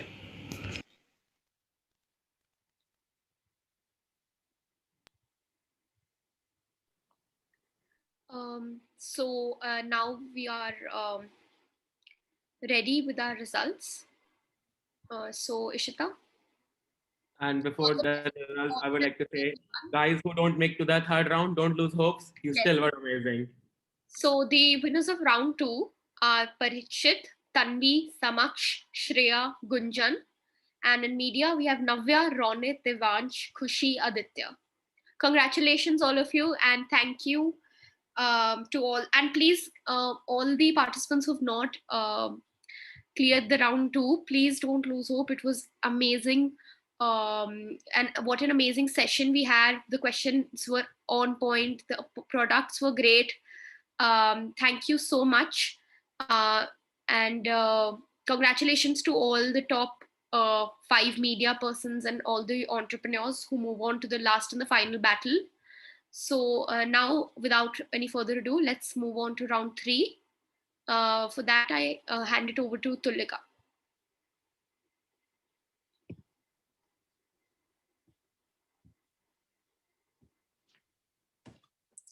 Good afternoon, one and all. We have now reached the final round of this event. I'll be starting the round by reading the guidelines. So the rules and regulations for this event, for this round are: the jury will select the 4 best entrepreneurs and media personnel. Each entrepreneur will be questioned turn by turn by each media personnel. Cross questioning is allowed in this round. There will be a moderator to also facilitate this round. There will be 2 winners, an entrepreneur and a media personnel. There will also be 2 runner-ups, an entrepreneur runner-up and a media person runner-up. Now I would like Mudit to take over. So guys, as we begin with the round 3 and the final round, I would like to introduce our moderator. That's Zishan Ahmed Farid and Harshad Kapoor. And guys, and I must suggest all the media person entrepreneurs, be quick and witty, because these people are going to ask you questions too. So let's begin with the round, the 3rd round. Over to you, Tulika.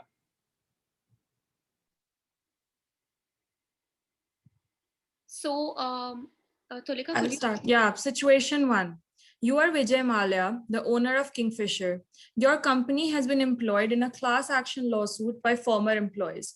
Your company's finance manager has been accused of lying to his employees about his company's health and unloaded hundreds of crores of his own stock, depriving his employees of their retirement funds and benefits. One of your own employees has come out on various news channels like Aaj Tak and given interviews damaging the reputation of the firm. What, as the owner, will you do to save yourself and your company from these accusations and prevent the company to drown? And this situation 1 is for entrepreneur Gunjan. Gunjan, are you here?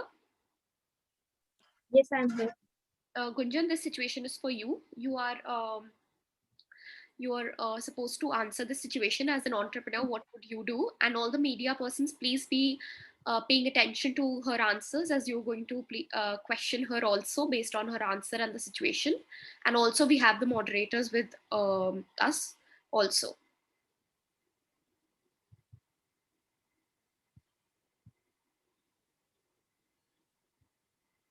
Gunjan, you'll be only having 2 minutes to answer. So I think here the final aspect of being an entrepreneur comes in. What we've seen here is you guys are pitching your ideas, but when you're actually Vijay Mallya and hopefully your company becomes as big as his, I mean, I hope they don't meet the same fate as his. But you have to make sure that you manage these problems. These are problems which come up in normal course of business. And I would really like to see that how the contestants answers this, and I would really like to see how the media personnel come up with interesting questions based on this situation that we have right here. So best of luck, and we'll soon be starting with the question. Gunjan, we're starting with your timer. So I hope you're ready with your answer.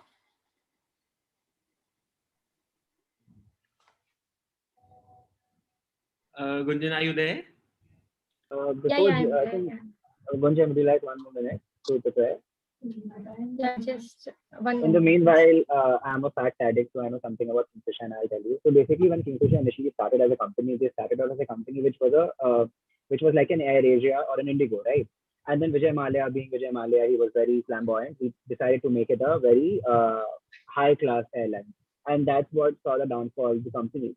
For an example, they used to serve normal food in the beginning, and then by the end of it, they were serving lobster in a budget airline. So, of course, if you want to know all this, you can also watch the series on Netflix. It's called Bad Boy Billionaire. And it really takes us into the insightful situation as to what happened with Kingfisher. And it's really an interesting case, to be honest. But this question is very pertinent as to what took Kingfisher down. And at one point in that documentary, it was shown that once the plane landed, all the air hostesses were running into the airport and fetching some food to feed the customers on the next flight because the caterers had refused to give them food. So pretty interesting case as to how a person, Vijay Mallya and his father, who actually started the Kingfisher empire, Mr. Vipul Mallya, and how it went down. So Gunjan, it will be really interesting to see how you actually take on this very important situation, and it's a classic a case study on siphoning off retirement. Zintan, even I would like to add on it.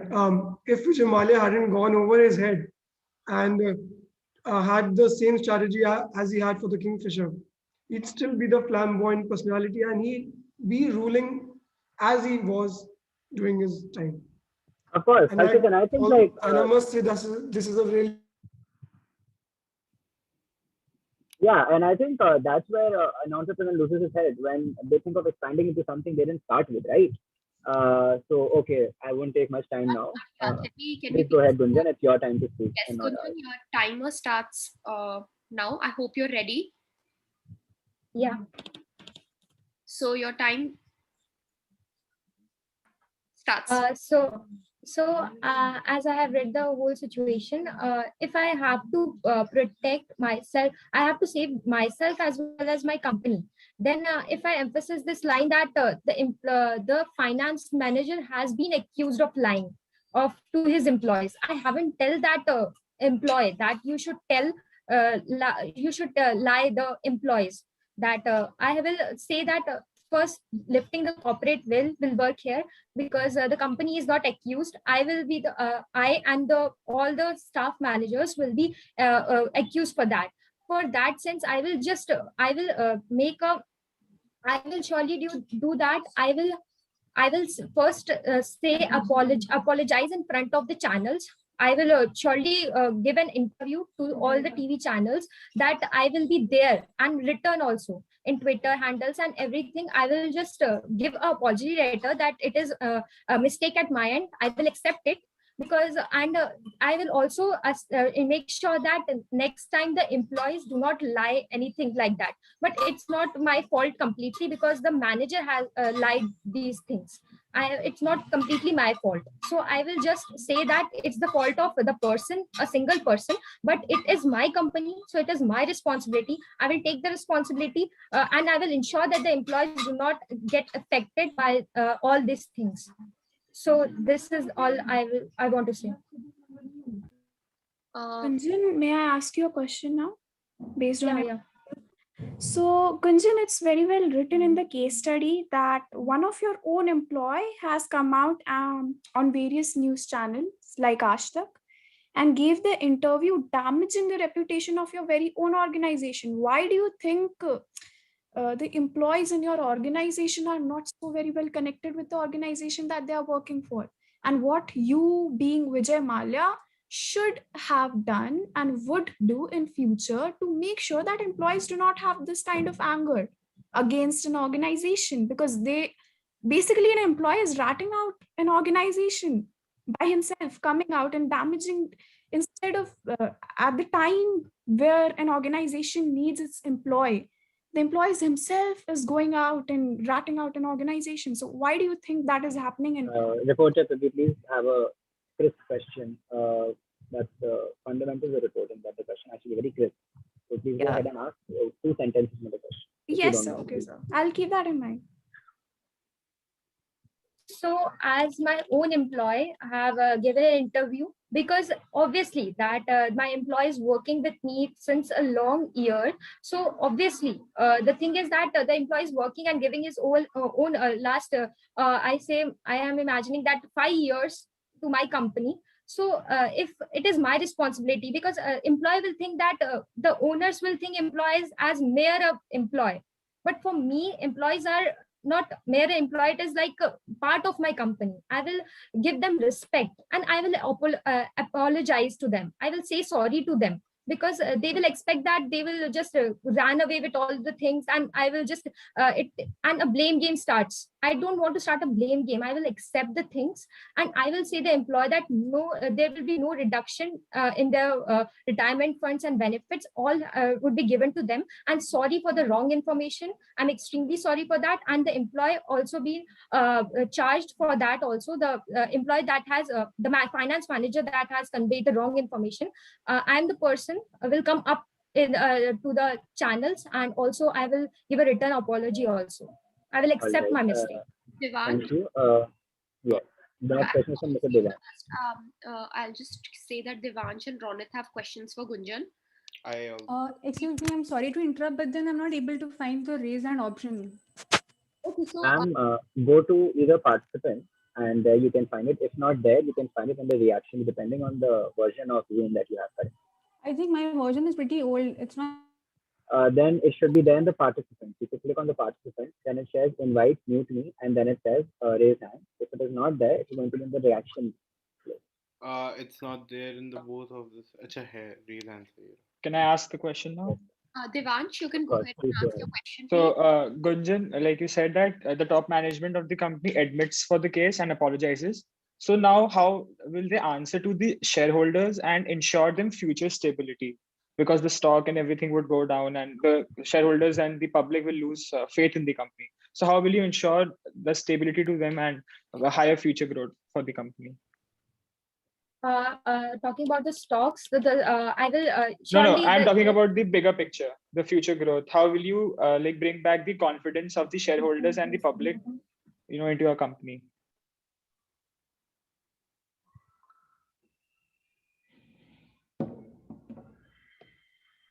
If I could just sum his question up, did you understand his question? Can I get I can't get an idea about that clearly. I'll just give you an idea as to what Should I rephrase it? Yeah, sir. You could please do that. Thank you. See, I'm saying that the top management would admit to this fault, and that would reduce their value and the goodwill of the company in the eyes of the shareholders and the general public.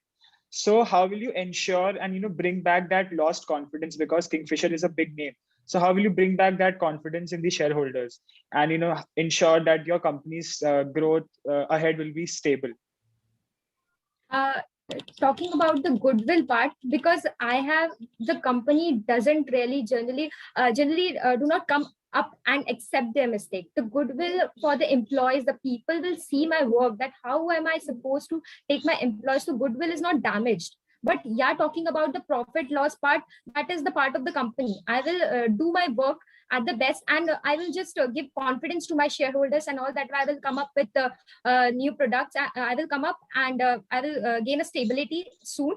But I can't say about that. But yeah, I can say about that the goodwill part. The goodwill will be maintained, because the people will realize that how am I supposed to accept my mistake. That is a very really very big thing for a company owner. No, I think the goodwill has already.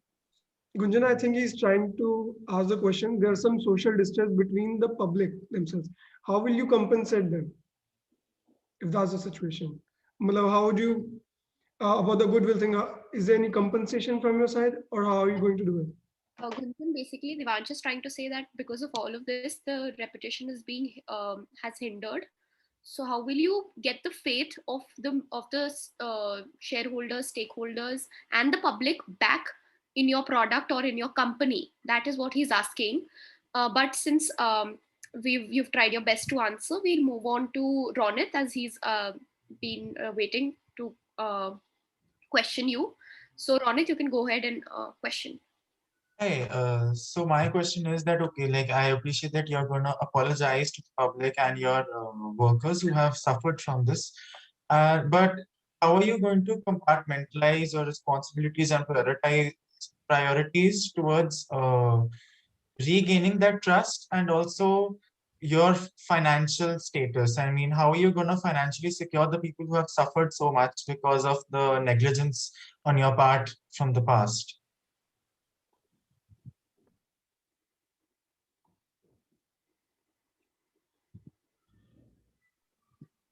I have first I will do that. I will give my employees a moral support. That is by going to their houses, talking about their problems. I will do that first, because it will not cost me anything, but it will give the employees the support that I am there with them.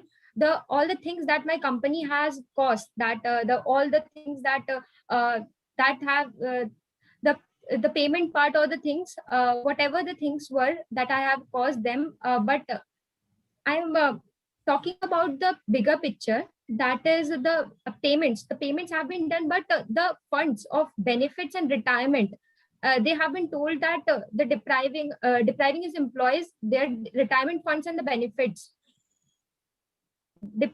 These things, the benefit fund that were given to the employees were not given. The normal salary is given to them, but the retirement funds and the benefits part is not given to them. I will assure them that please, I can't give them suddenly all the price, all the things I can't give them suddenly, but I will try to do so. But still, I can give them moral support. But I will soon try to just give my employees assurance that I will give your money back, and that only thing I can do. Khushi and Aditya, do you have any questions to ask? Yes, I do. Yeah, I do agree that you're going, Gunjan, I do agree that you're trying to gain trust from your customers and everything. That is acceptable.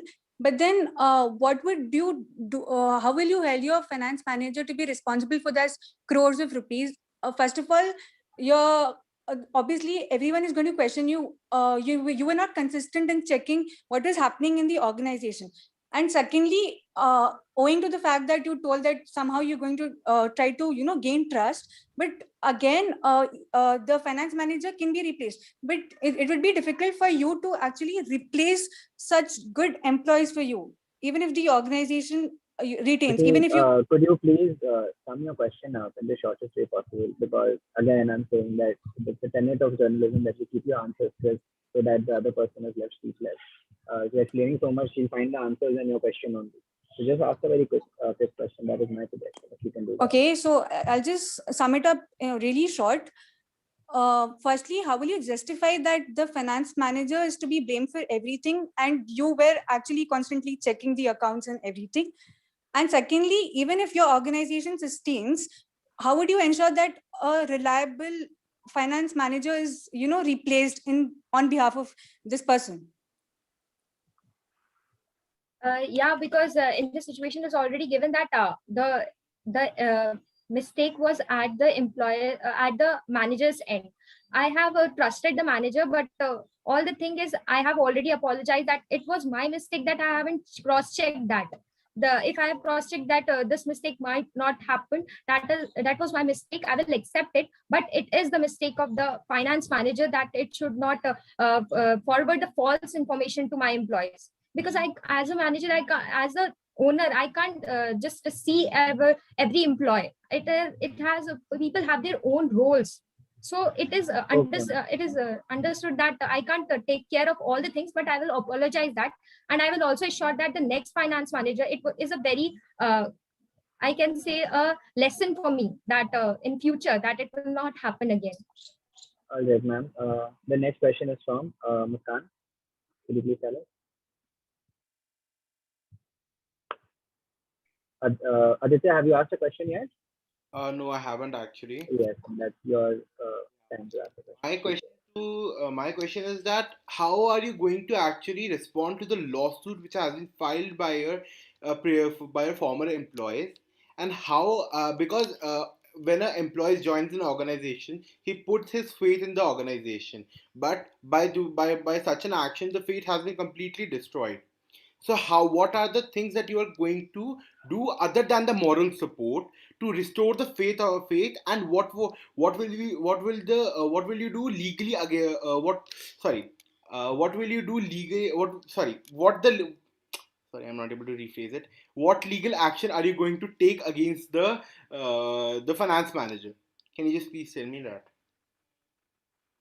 The thing is that if I talk about the employees that they have given years for and faith to my company, that is a very great thing. I respect that, and even if the moral, except the moral support, I will assure the employees, and also that the main thing is that I will say that the company, it is not my company that have done this kind of a thing. There are numerous of the company that are happening in daily basis, but none other owner come up and accept the mistake. That will, I am surely telling you that will create a different picture in the mind of my employees, that I am accepting the mistake, and the moral support for a normal employees. That means going to their home, talking about the things is a very great thing for them. I think it is bigger than the money I will give them. So it is the thing that I want to answer. Yeah, one more question. One more. No, I think so. We need to move on from this. Trying to wrap up for situation one, that is Gunjan's situation. But we'll now move on to Zishan, if you want to. I'm of course a finance student, and there's something we learned that is called internal control. And what has happened with the company is a complete failure of internal control that a manager could do such an act. So, what do you have to say about that? Do you think that the internal control system in Kingfisher Airlines was completely destroyed and completely annihilated due to what happened? And do you accept responsibility for having such a bad internal control system? Internal control system, as I'm just telling you, it's basically how you can work of one employee is checked by the another, and it also has internal audit and all that under its aspect. So, do you think it's a failure on behalf of you and your company? If I talk about the failure, it's a lesson for our company. I will not surely say that it is a failure, but it's a lesson that all the chain involved in this process are not working and keeping a check on one another. It is a very great thing, or it is a very normal Before I thing. move, so I'm a media person right now, so I'll just say one thing. So, man, do you think that people's livelihoods have been left, their retirement funds have been gone, and what you take away from that is that it was a lesson for your company? Yeah, a lesson will surely, the employees will not go anywhere. They will come. The most of the employee will work there in my company. So if I take a lesson, so it will be like if they have spent 5 years and this mistake happened, so it will be great. It will be assurance for them in next 50 years they are working here. So it is like I have created a bond with that. Even as a normal person, a person does mistake, but it is not that everything and relation got messed with it. Everything that we learn a lesson and then continue with that in life. So it is all I want to say. Zishan, can we move on to the situation? Yes, most certainly. Okay. Situation 2 Thank you is. so much, Gunjan, for answering the question. Yeah, thank you so much. And situation 2 is for Parikshit. So, for the second situation, you are Jeff Bezos, the owner of Amazon, and suddenly you found that through your website and via many other digital platforms related to your company, your organization has become the source of a major security breach. The data stolen included names, social security numbers, birth dates, and addresses. Information typically used by banks and other financial institutions to confirm identities, leading to some future thefts. How, as the owner, will you control the situation and reassure your faith in public? As the owner, I would first look into the You can cyber take 1 minute security before sector. you begin answering. Okay. Parikshit, you only have 2 minutes to answer this situation. So please make sure all of you are on time. And we'll be giving 1 minute per media person. So that's how it's going to take place. To all the media people to keep your questions short and simple so that it can be easily understood by the entrepreneur and they can answer timely.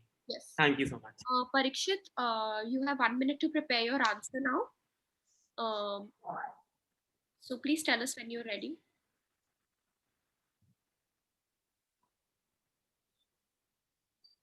Zishan, would you like to say some facts about Amazon or related to the situation? Of course, I'm Mr. Fact. It seems. So, of course, I mean, these kinds of security breaches are very common. I was reading in the newspaper about a few days ago that a massive data breach occurred, I think, under Flipkart or Facebook or either one. And that about, I think, I don't remember, I think 1 million credit card details were available on the dark web. Now, coming to dark web, all of these data that is stolen, it is usually sold on the dark web. And dark web is really a dark place. I mean, I wouldn't suggest you ever go there. But it is these are information which can be used against a person. I mean, phenomenally in a negative way. It can really create some issues for anybody, for that matter. And yeah, it's really very interesting what Mr. Parikshit says as Jeff Bezos in this situation. I request all the media persons to not raise their hands right now. Let Parikshit answer, and then you all of Yeah. you. Parikshit, can Yes. So first off, I would look into my IT team because I don't know it's either my team's fault or any hacker's fault. So first, I would look into my own IT team, and I would contact the cybersecurity of the country to look into the situation, and I would go into the press to reassure my faith in the public by addressing the situation. And for the funds or the data that has been stolen, that would be secured by the cybersecurity team.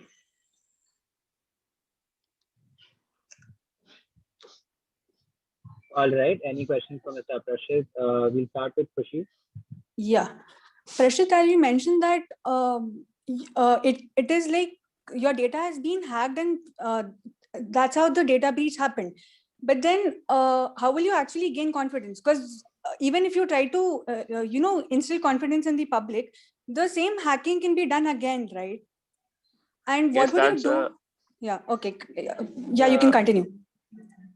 yes, I would as I said, I would contact the cybersecurity team, and I would also have my IT team look into the situation and look for any hackers, right? So yes. Okay. And what would you do of the people who've personally suffered? Like their credit card details and everything is just being completely shared. So what would you do of that? For that, I would their details are out. I would I don't know how I would help them, but I would address to support them. And if any money comes out of my pocket, I would be sure to help them. All right. The next question is from who should we take? I think we'll take Aditya. Okay. So my question is really simple. That being Amazon such a big brand name, your customer database must be used. It may include like a billion customers, right? So Yes. how is it possible to what do you call it? Communicate with to communicate with every person communicate in every country, right? And how can you assure and to protect their data, to protect their credit card details, and what will you do to restore the faith in Amazon so that they continue buying and they don't so that they continue buying, and what will you do to tackle this situation and in such a way that this kind of a situation does not happen again? All right. Please answer that, Mr. Prashit. Could you rephrase the question? I was a little confused at the starting. His question is divided into 2 or 3 parts. The first part says that how will you communicate with so many people whose data has been stolen? How will you cover up? Second, what will you do after the security breach? And I think the third part of the ship was, what was the third part again? How will you The restore last part. Yes, how will you restore the faith of people in Amazon? Because if this has happened once, people will be hesitant in order to put their details onto your website. So how do you do that?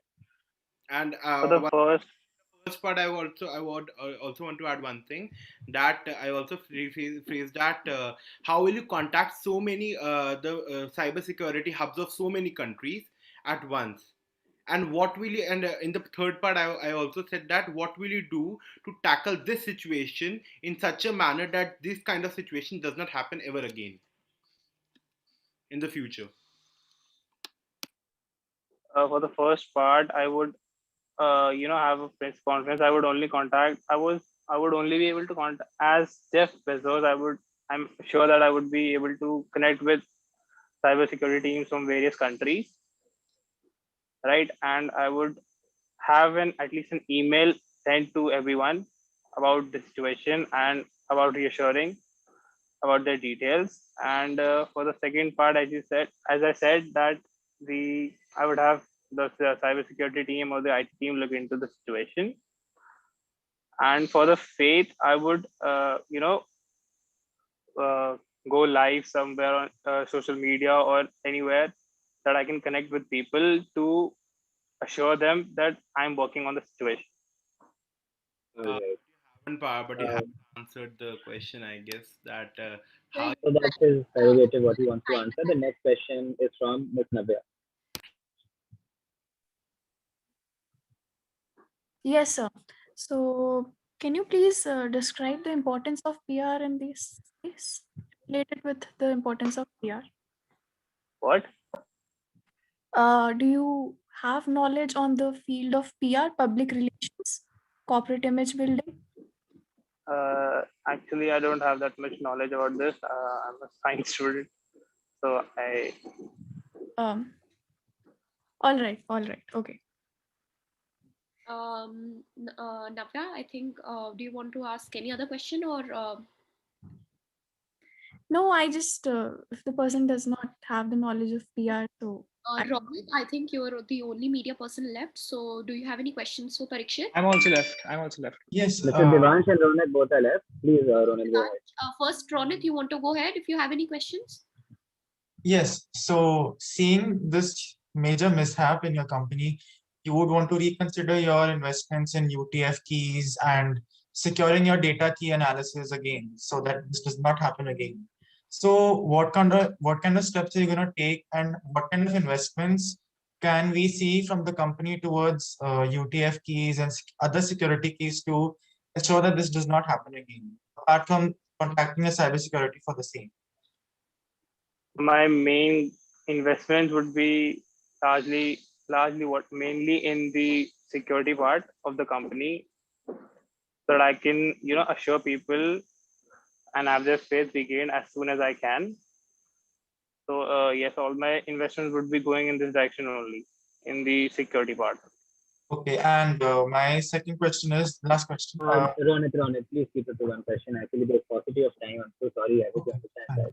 And Mr. Jeff Bezos is, of course, an important person. He has to sit on his private jet and go back to the US. Yes. The last question is from Devansh.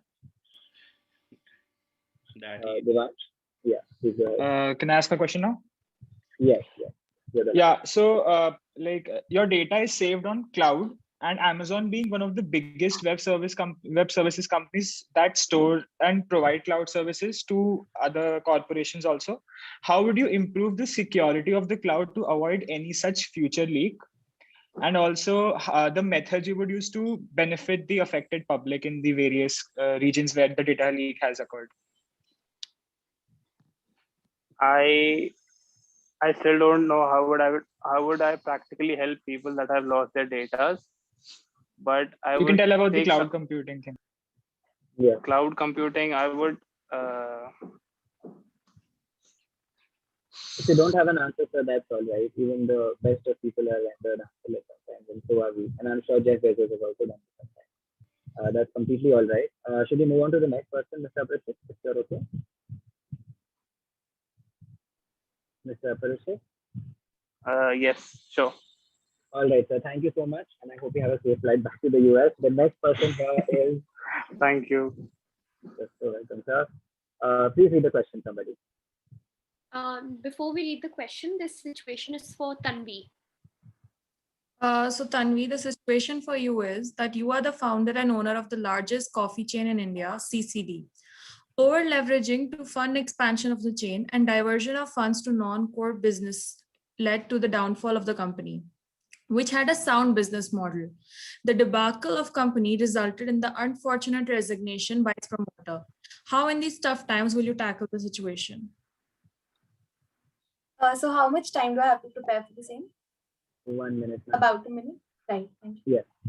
In the meanwhile, I'll tell you something about over leveraging, because I really think I've become Mr. Thatcher and I've become, I don't know who, all there. So, fun fact, you've heard about the company Unitech. And Unitech is a company which has gone bankrupt because of diverting funds from the area that they took funds from.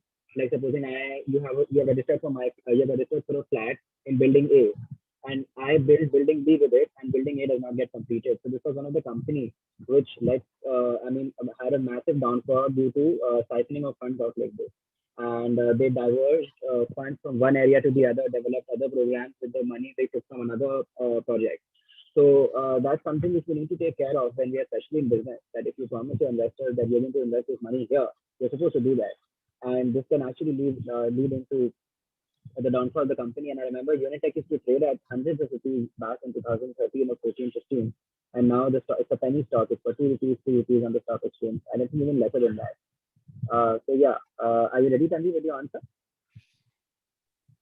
Yes. Please go ahead. Tanvi, I'm starting your time, okay?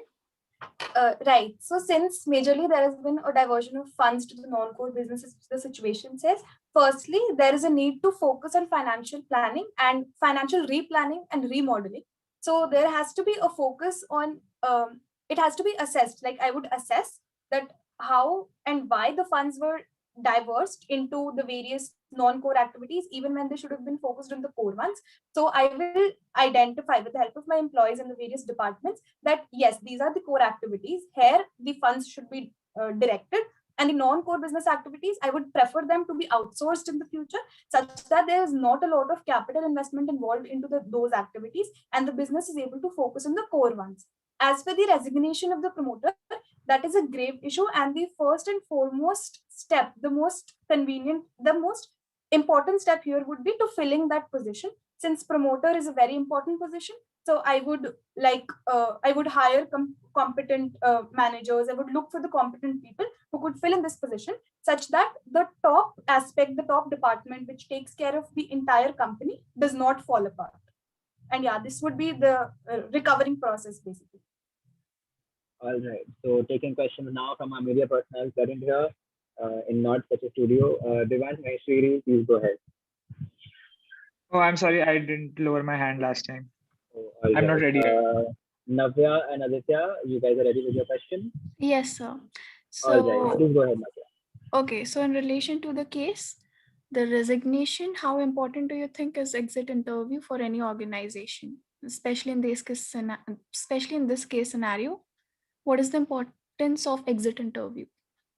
See, mostly the resignation, how it affects the company is mainly no company requires a high employee turnover. They look at retaining their current employees such that they do not have to go with lengthy and the costly processes of hiring the people again. But since in this company, due to the downfall, the promoter had certain risks and issues, he decided to resignate. So the first step would be, as I mentioned, that we need to fill in this position, and for that I'll have to invite applications to the same and look for the competent manager for this.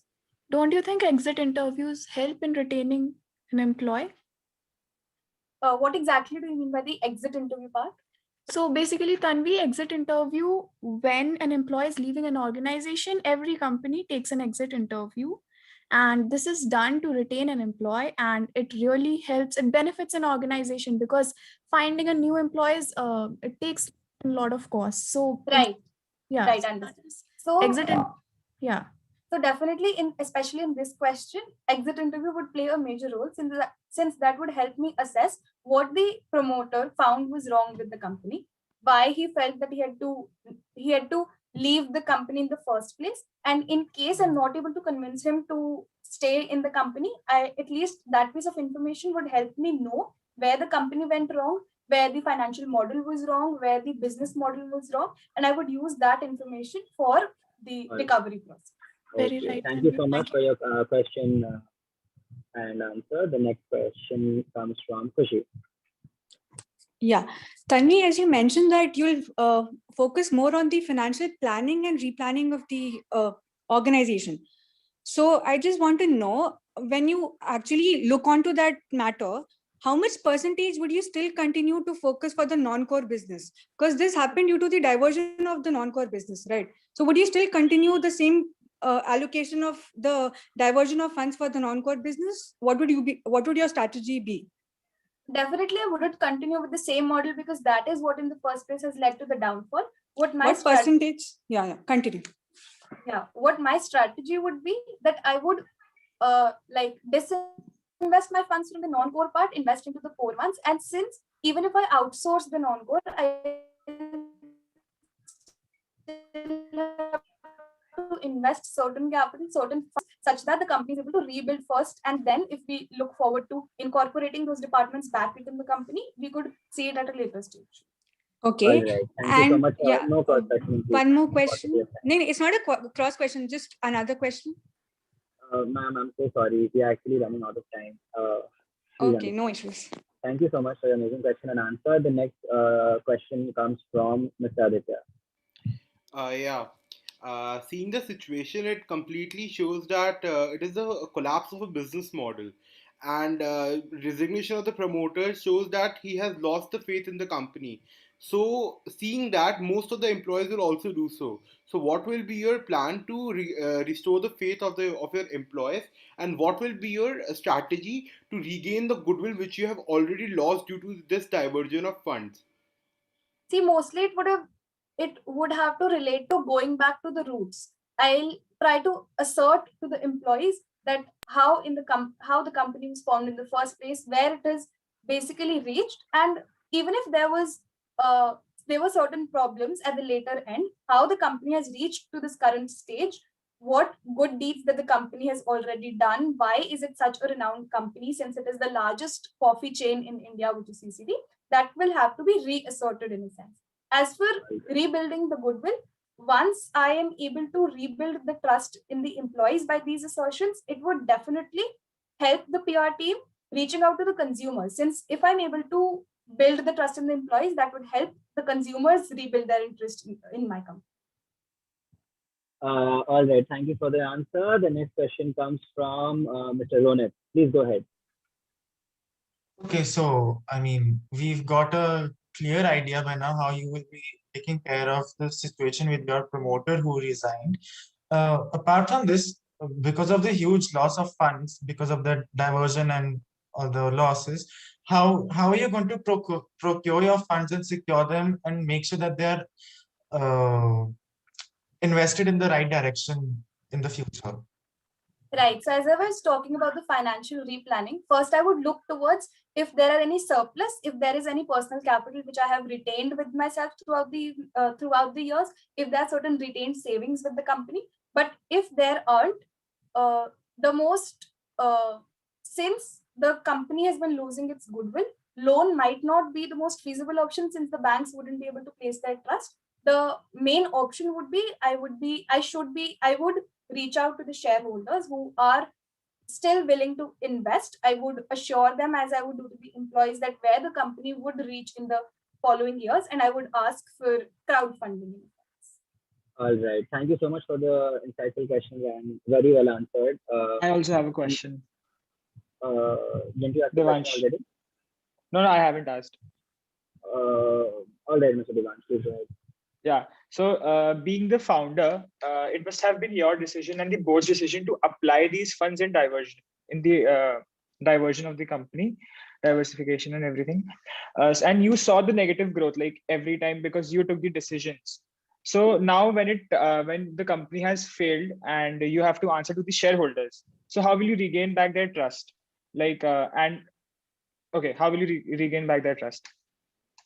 I guess I've mostly answered this question by saying that it is important to go back to the roots. It is to be reminded. See, every decision has its pros and its cons. If one decision doesn't work, it has to be reasserted how the 10 previous decisions worked, how they have led the company to be the largest coffee chain in India. Once that is reasserted, it would not be difficult to regain their trust when they know that they're in the safe hands, their compensations are still safe. Once they know that even due to the diversion, their funds, that is their assurances, their compensations, they are not going anywhere. When they have a sense of security for that and safety for that, they would definitely be interested and have their trust in CC. All right. Okay. Thank you so much, ma'am. No cross questioning, please. Apologies from my end also, but I mean, the paucity of time is not in our hand. I hope you understand that, sir. The next question, the next situation, please. Thank you for the questions and answers. Situation 4 is for Shreya. Do you mind if I read this? Go ahead. You are the managing director of Tata Sons, and Tata Steel, your subsidiary, is facing the wrath of blue-collar workers. The blue collars are demanding better safety measures and lower working hours following an injury suffered by one of the workers. They also have filed complaints about the mistreatment they suffer from white-collar workers. They have decided to form a trade union and have decided to go to the press. What will you do to control the situation? Who is this question for, Ms. Muskan? Shreya, it's for Shreya. Go ahead, Shreya. Rather a very interesting question. Please go ahead and take your 1 minute to prepare. Are you here, Shreya? Yes, ma'am. Yes, ma'am.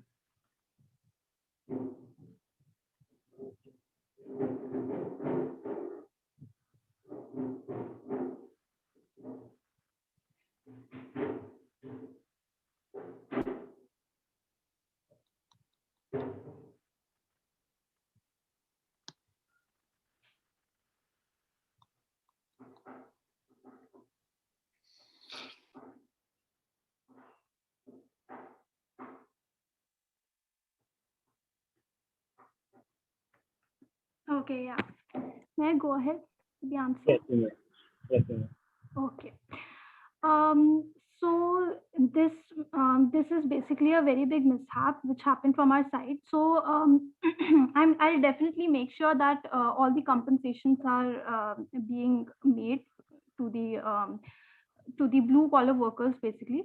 So yes, since they are demanding for some sort of compensation through various methods, I'm gonna fulfill their needs, as well as I'm gonna provide them with a strong security system. That yes, if they because it's particularly really important for us, the higher management of the organization, to to make sure that our employees, the people working with us, are happy, and there is a good working relation between everyone. So yes, I'm going to compensate them. I'm going to help them in every way possible to regain their trust with us. And for the part that they are going to approach the press for the same, I'm going to talk one to one with them regarding this situation.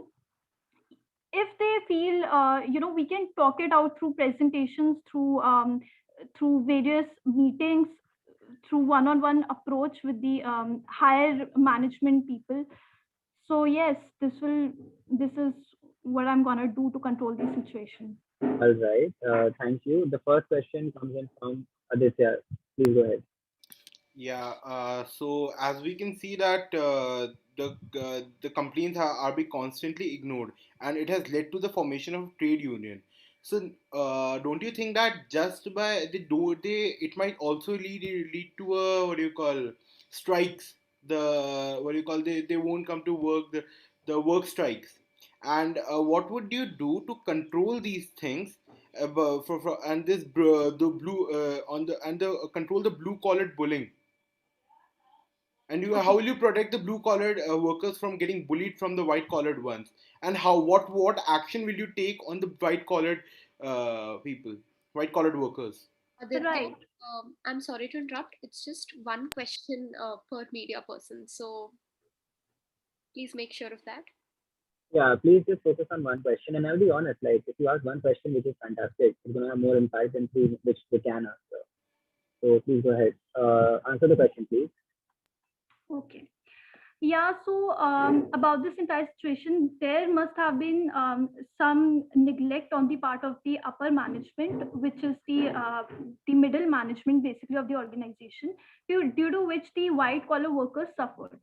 So firstly, actions should be taken against them, and I'll make sure that actions are being taken against them. And yes, and because what we can do is, what I can do is basically I can replace the people of the organization who are creating problems in the working, who are creating problems, who are basically degrading the goodwill of the organization. So yes, they suffered. They have to be compensated in the best way possible. And also, the people who caused this situation should be warned, or proper actions should be taken against them after having a proper conversation about it with them.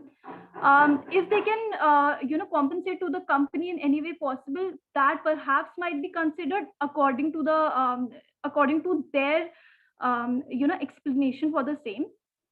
Rest, yes, actions have to be taken against them. And the lower management has to be compensated. Thank you so much for the question and answer. The next question comes from Navya. Please go ahead, Navya.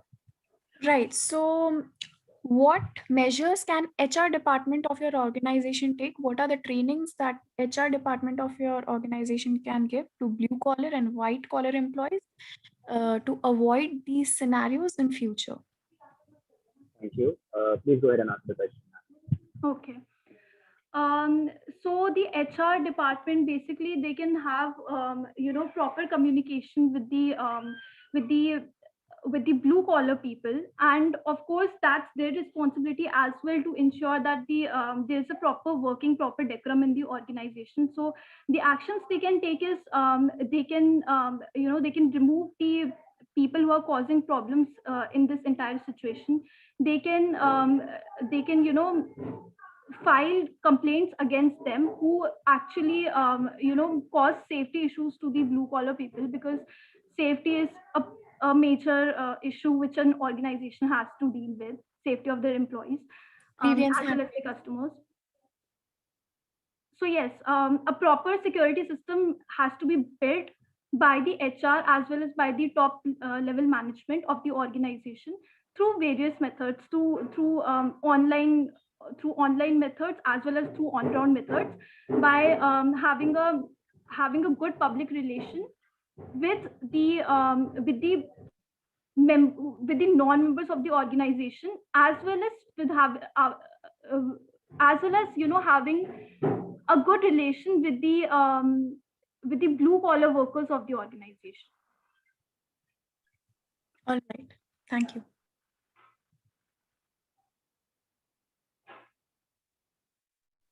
Moving ahead. Thank you. The next question comes from, who should we take? Mudit, why don't you select one first? I guess, Ronit Singh. Ronit Singh, you can ask the next question.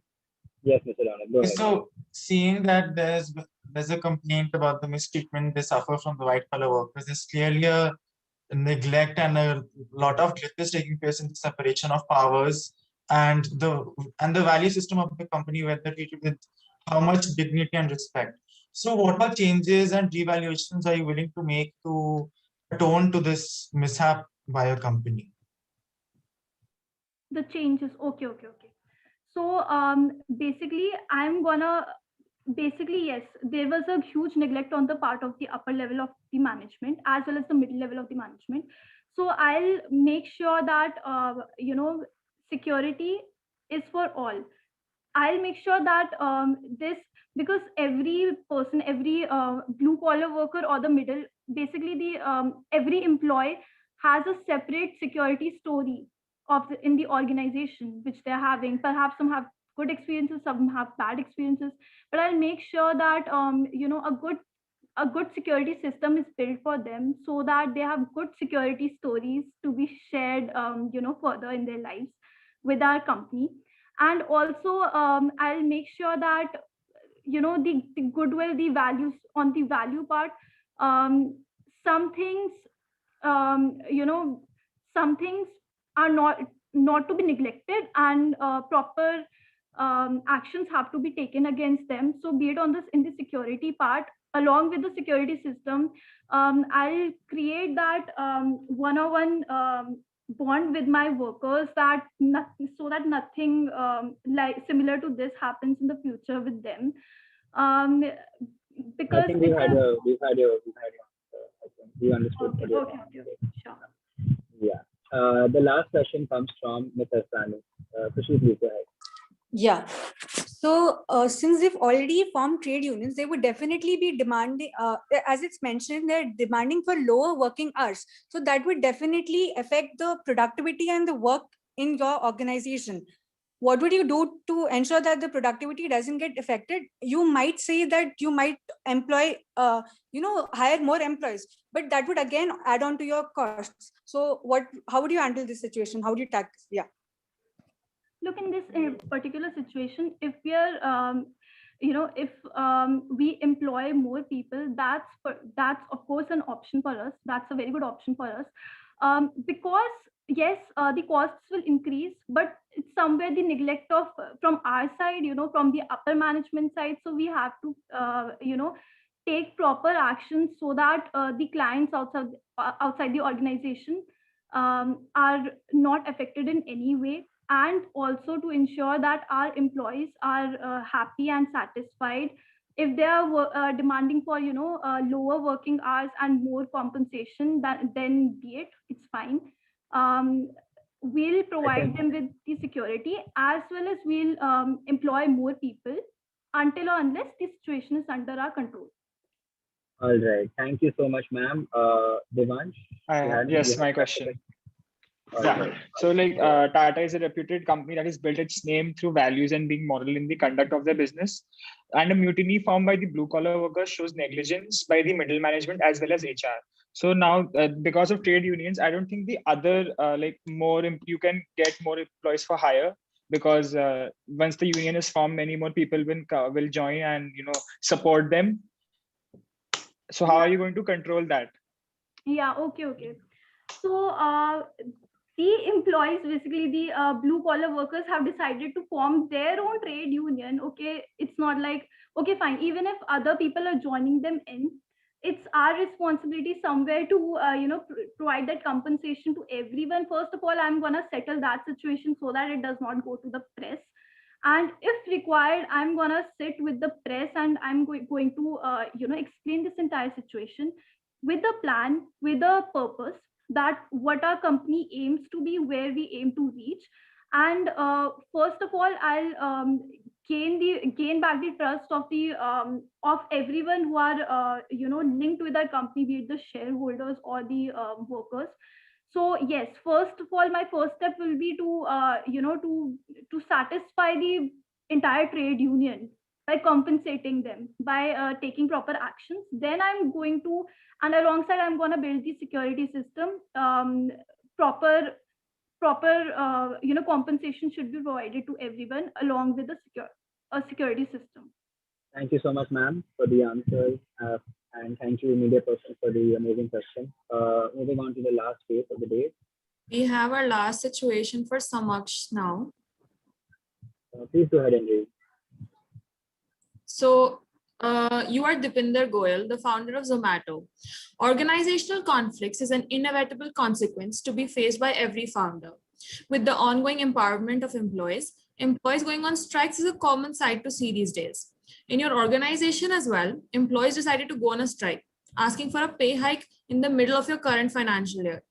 After incurring severe losses in the previous year, your company is barely able to meet the costs of the operations.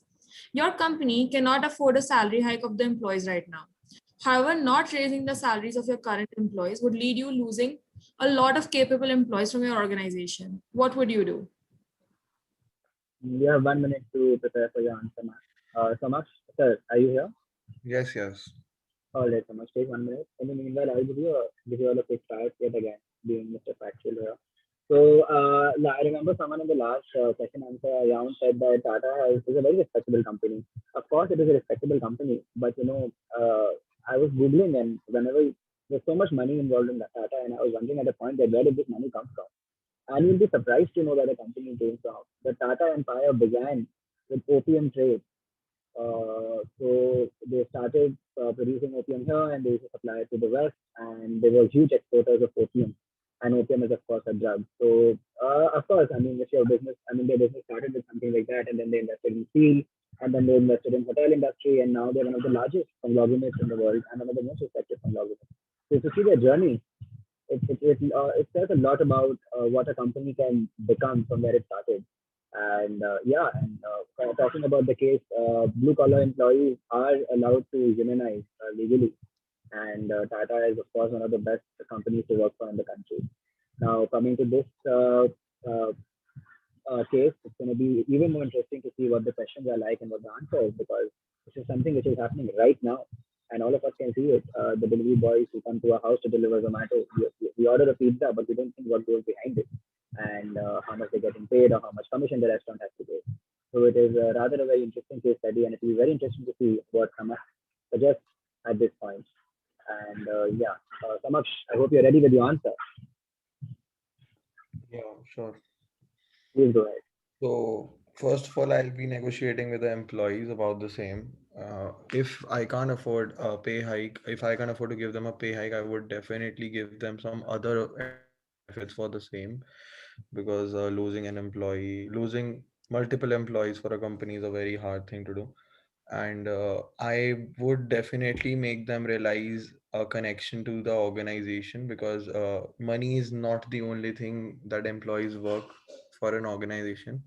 The other thing is we can also practice empathy towards them and look into their problems. Why are they actually asking for this pay hike?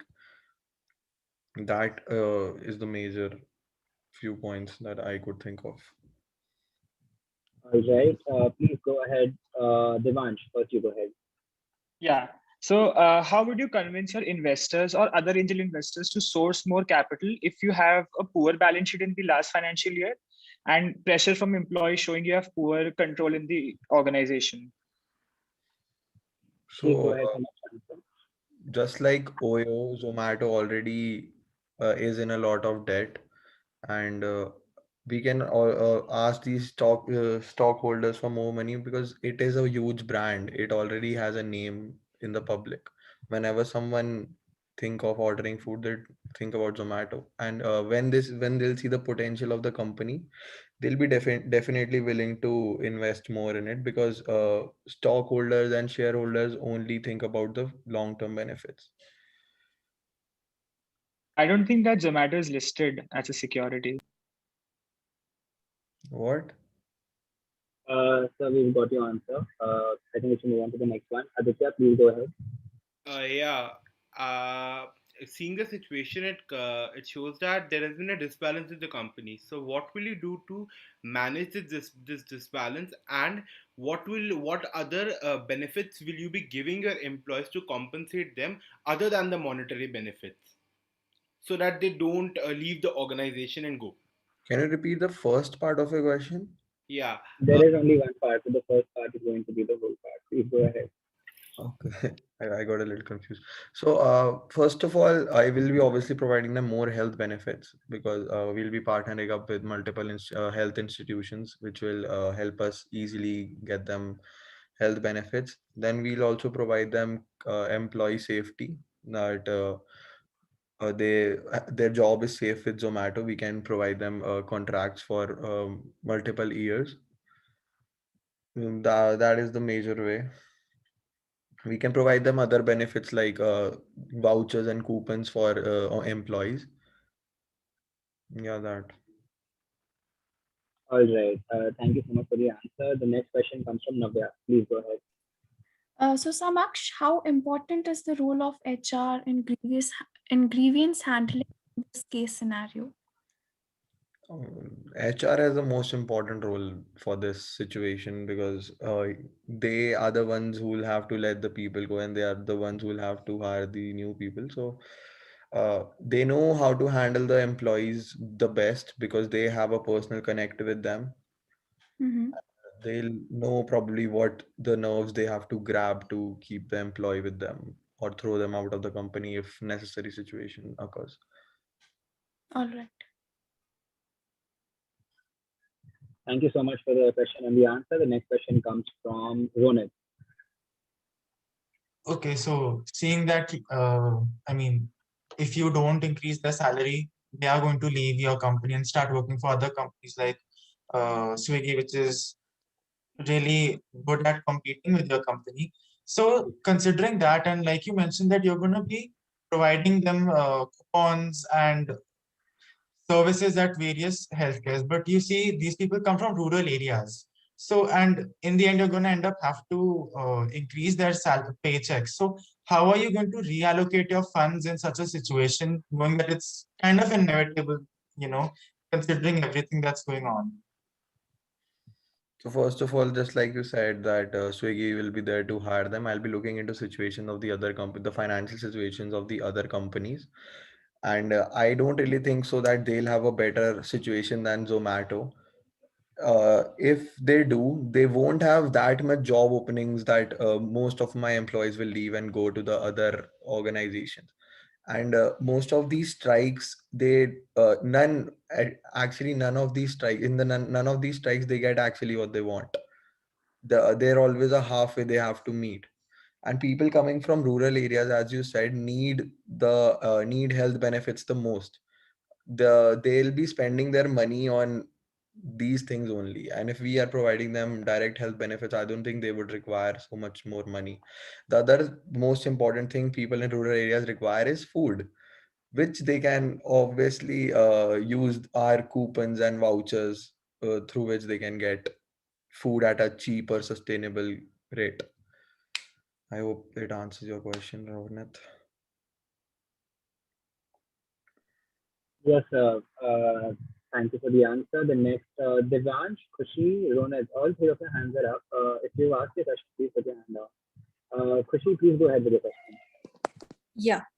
So finding the root cause is again very important. Even though the strike is happening in general for employee empowerment, why do you think could be the main reason why this strike, why the employees of your company have actually come up with this?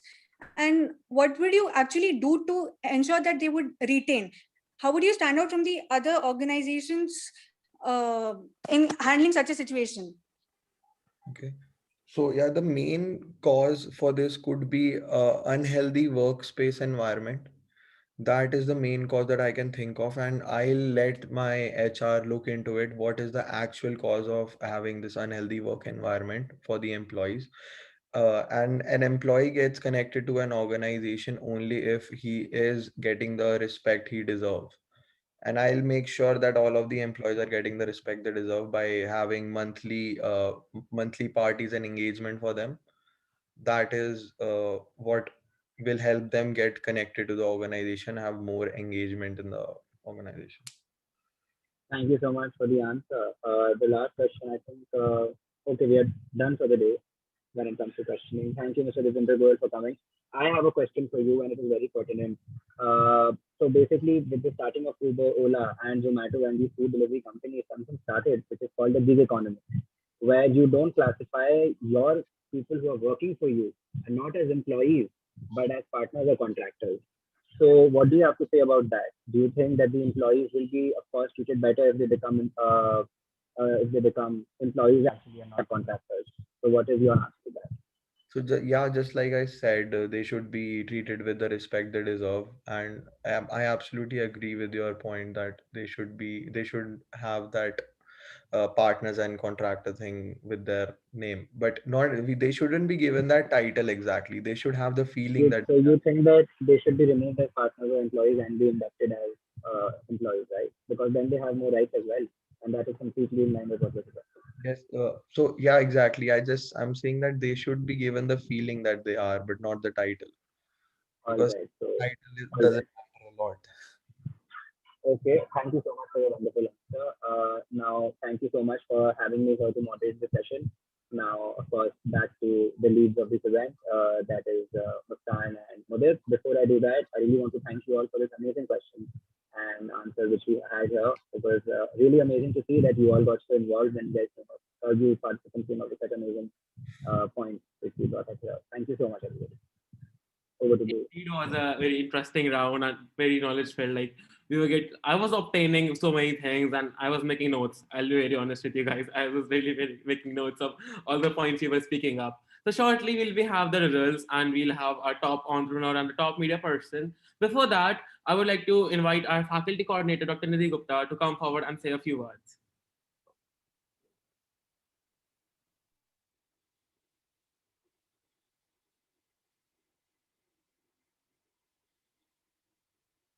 I think Dr. Nidhi ma'am is busy in a meeting.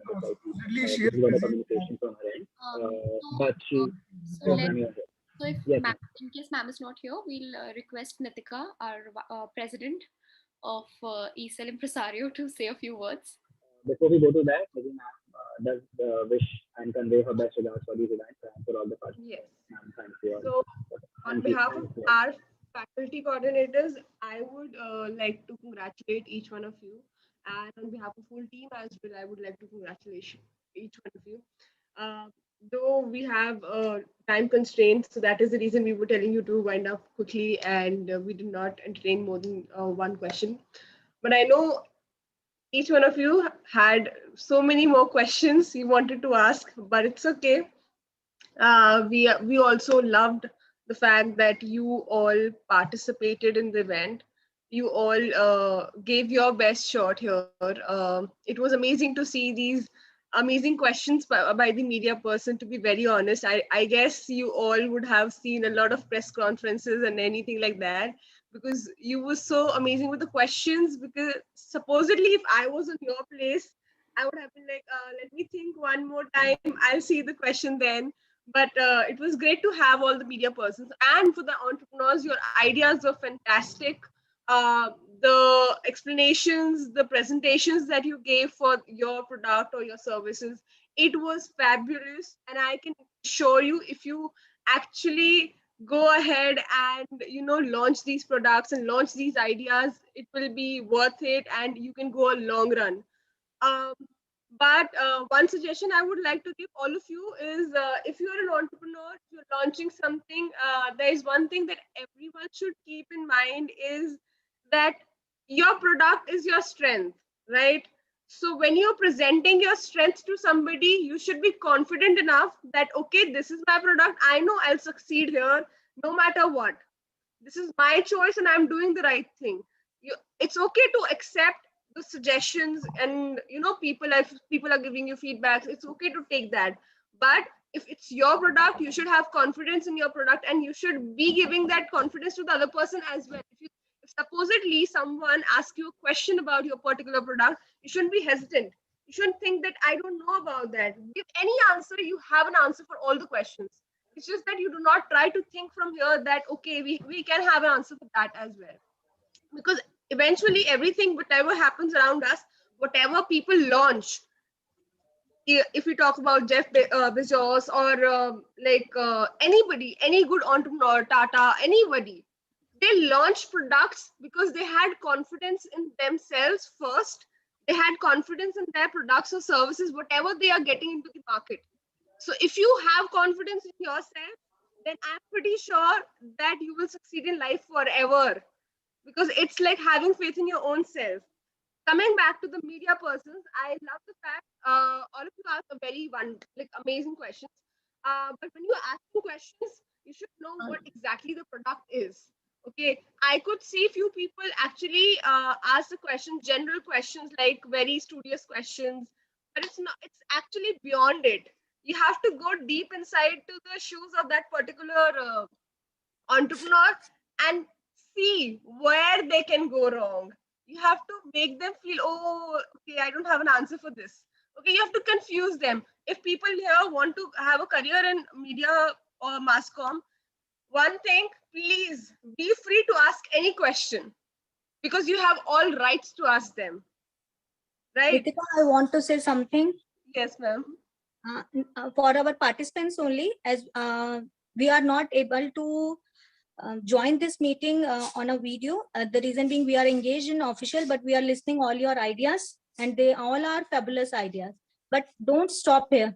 I agree with Nitika, what she is saying, that you need to believe in your product. If you are able to believe in yourself, then only you can make others to believe. And that can only be possible with your thorough market research. So please don't stop here. Everyone try to come up, and everyone is creative. They come up with their ideas very well, but they stop after this. So we want that you pursue further, create your business plan, move ahead, and be one of the successful entrepreneurs. Carry on with your ideas. I appreciate all of you presented very well with your creative thoughts and your innovative abilities. Now it is a time to show your innovative ability. Whatever be a support required, we as an ESL mentors are here, me and Dr. Jayashree Sapra, as well as there are other faculties.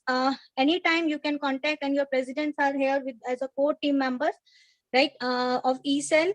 Their email IDs are available with you, so you can contact them. And if you need any type of support, we are always there for you. And I also want to appreciate all the ESL team members for today's e-business league, very well curated by the team members. your untiring effort, sitting late at night for till 4 o'clock and working on all these things. So a big round of applause for all our team members as well as for the participants who actually contributed by participating and behind a success factor behind this event. So yes, ma'am. carry forward. Actually, participate. Is there a club also for this e-business league? Yeah. Wait. So we have an entrepreneurship club of Amity School of Business. If you are a part of ASP, then you can join the club because we would love to have you as a member as well. I'm in BBE, so it's actually a combined. So it comprises both business as well as economics. So Probably you have a different department, then you can't join this e-cell. Maybe you can join your department's e-cell then. But that doesn't stop you from participating in a Yes, further that event doesn't and stop you from connecting with us on Instagram. To be very honest, in participating as well as any mentoring if you require, we are always there for. Yes, definitely. I name that, is it the entrepreneurship and innovation cell? Is that Yes, is an entrepreneurship cell as well as we are innovation mentors also. And here most of our ECell team members are also a part as an IIC council members. So they are working day and night on all these things so as to build up a creative mindsets and to bring creative mindsets further in the growth of an economy. Okay. Yes. So to wrap up this, before the vote of thanks, I would like to thank all the participants for actually participating in this event, because if you will not turn up, the efforts that are put in by the organizers, the things they have been doing since 1 month plus, wouldn't have been like a good successful showtime wala thing. So thank you so much for all the participants who joined us, who actually presented their ideas, asked such beautiful questions. So congratulations to all the participants, irrespective of the result. Your participation is what matters to us and what should matter to you as well. At the end, the position will not be counted. Your participation is what will keep you like learning and something like this. So always learn from everything that you are wherever you're going, everywhere you go. There were students from different universities as well, and the people from different universities. I hope you all also enjoyed the event by Amity University, and we would love to have you again. I hope everyone enjoyed. For feedbacks, you can write everything in the chat box as well. And I would request all the participants to turn on your cameras and show us your beautiful faces, obviously. Nitika, shall we go ahead with the result announcement? Yes. So, Ishita, could you please share your screen?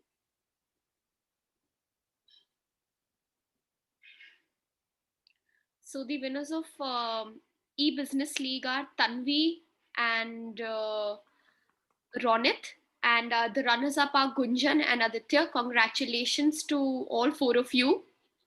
Congratulations, Tanvi, Ronit, Gunjan, and Aditya. Thank you so much for being a part of the e-business league, and to rest of the participants also. Do not lose hope. It's not about winning and losing. It's about the experience that you gain out of the events. And thank you so much to all the participants for participating once again. And now I would like to... I must really say, it's just the beginning. It's not the end. It's just the beginning of a new journey. So guys, just don't stop innovating.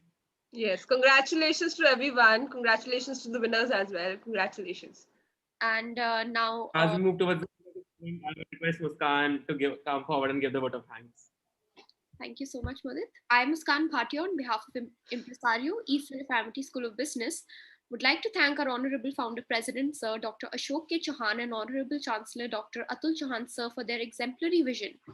I would like to express a sincere gratitude to Honorable Vice Chancellor Professor Dr. Balvinder Shukla Ma'am and our respected Director, Sir Professor Dr. J.K. Sharma, for always inspiring and motivating us. We would like to express a heartfelt gratitude to our respected jury members and faculty coordinators, Dr. Nidhi Gupta and Dr. Jayashree Sapra, for taking out time and sharing the valuable inputs as well as their constant support and guidance, due to which this event was possible and a great success.